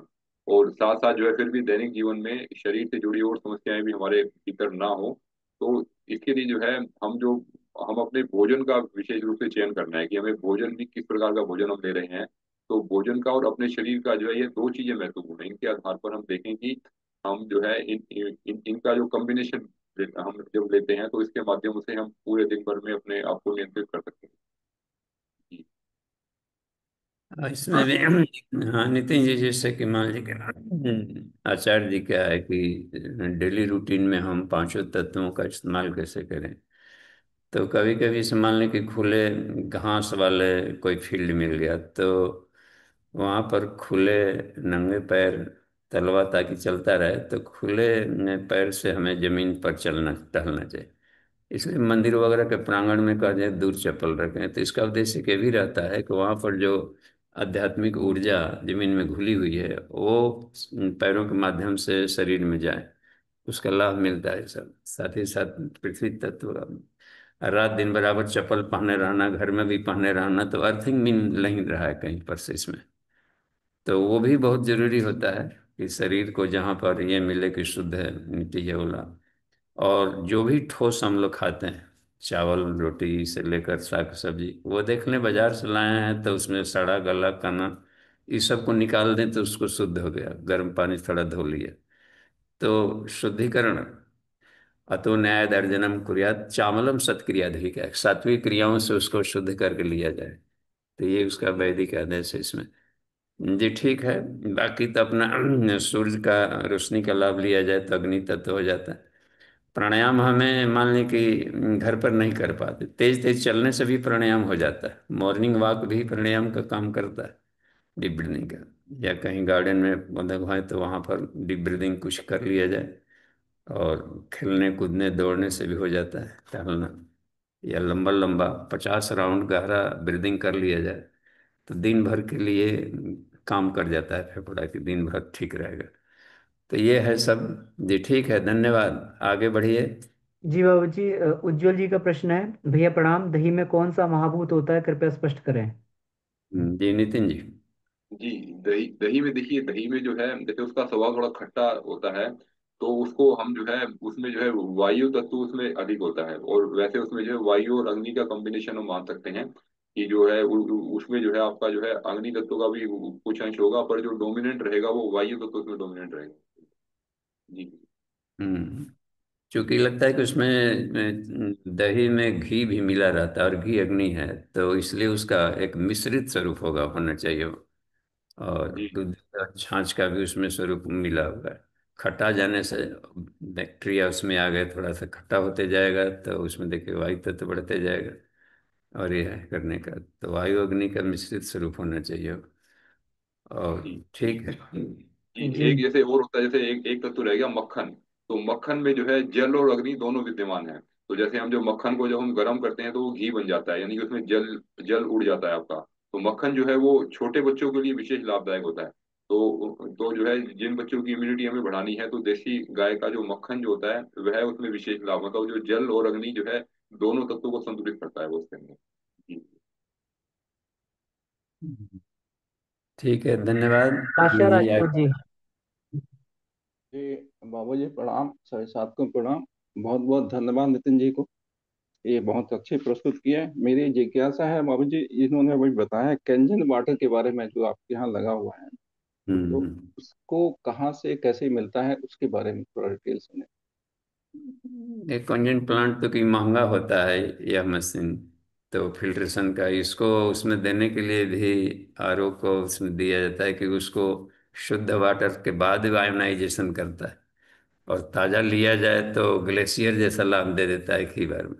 तो ऐसे दिन भर उन्होंने जो इसके आए थे इंजीनियर, वो डेमो करके बता रहे थे। यहाँ हम लोग को योगा सेंटर में लगा है, तो उसमें वो बताया कि 24 घंटे तक ये काम कर जाता है।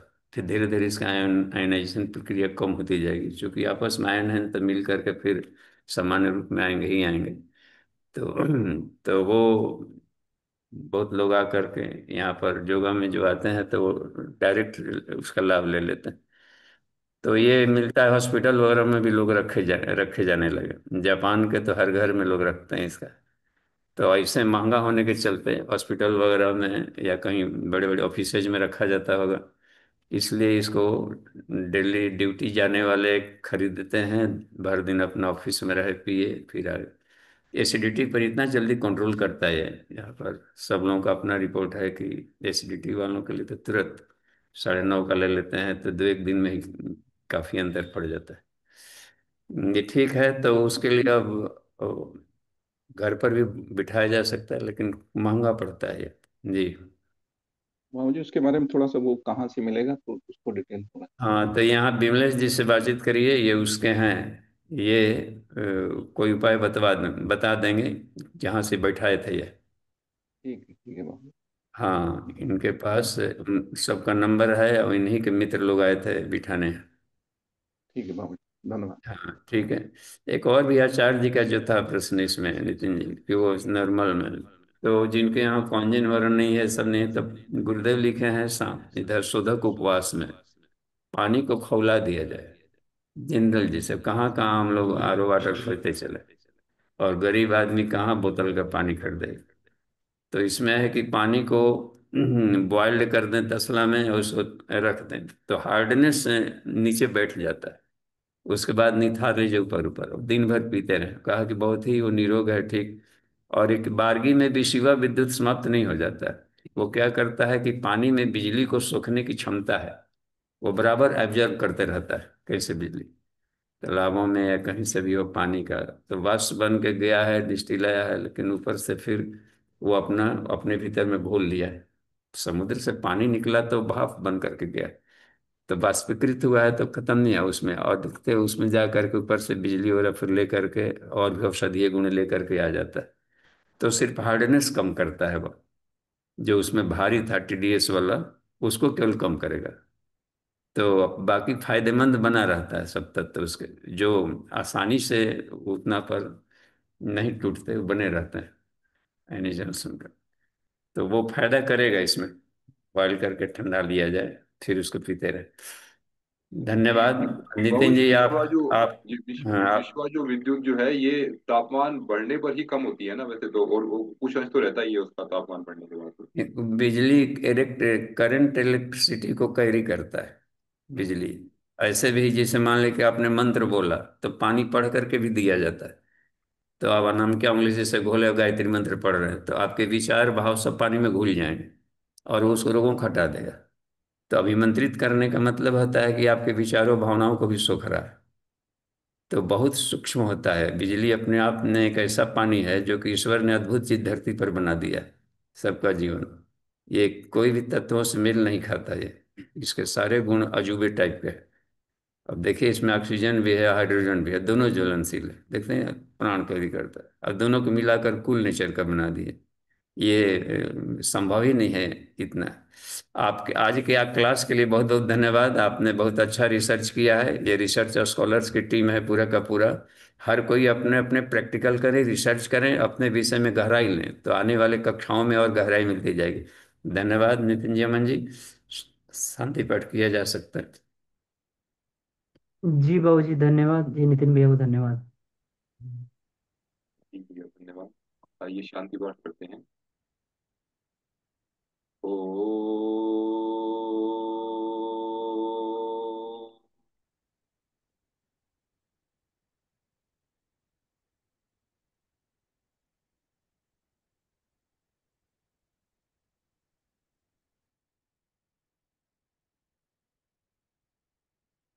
शांति शांति शांति। सभी को प्रणाम, धन्यवाद सभी को।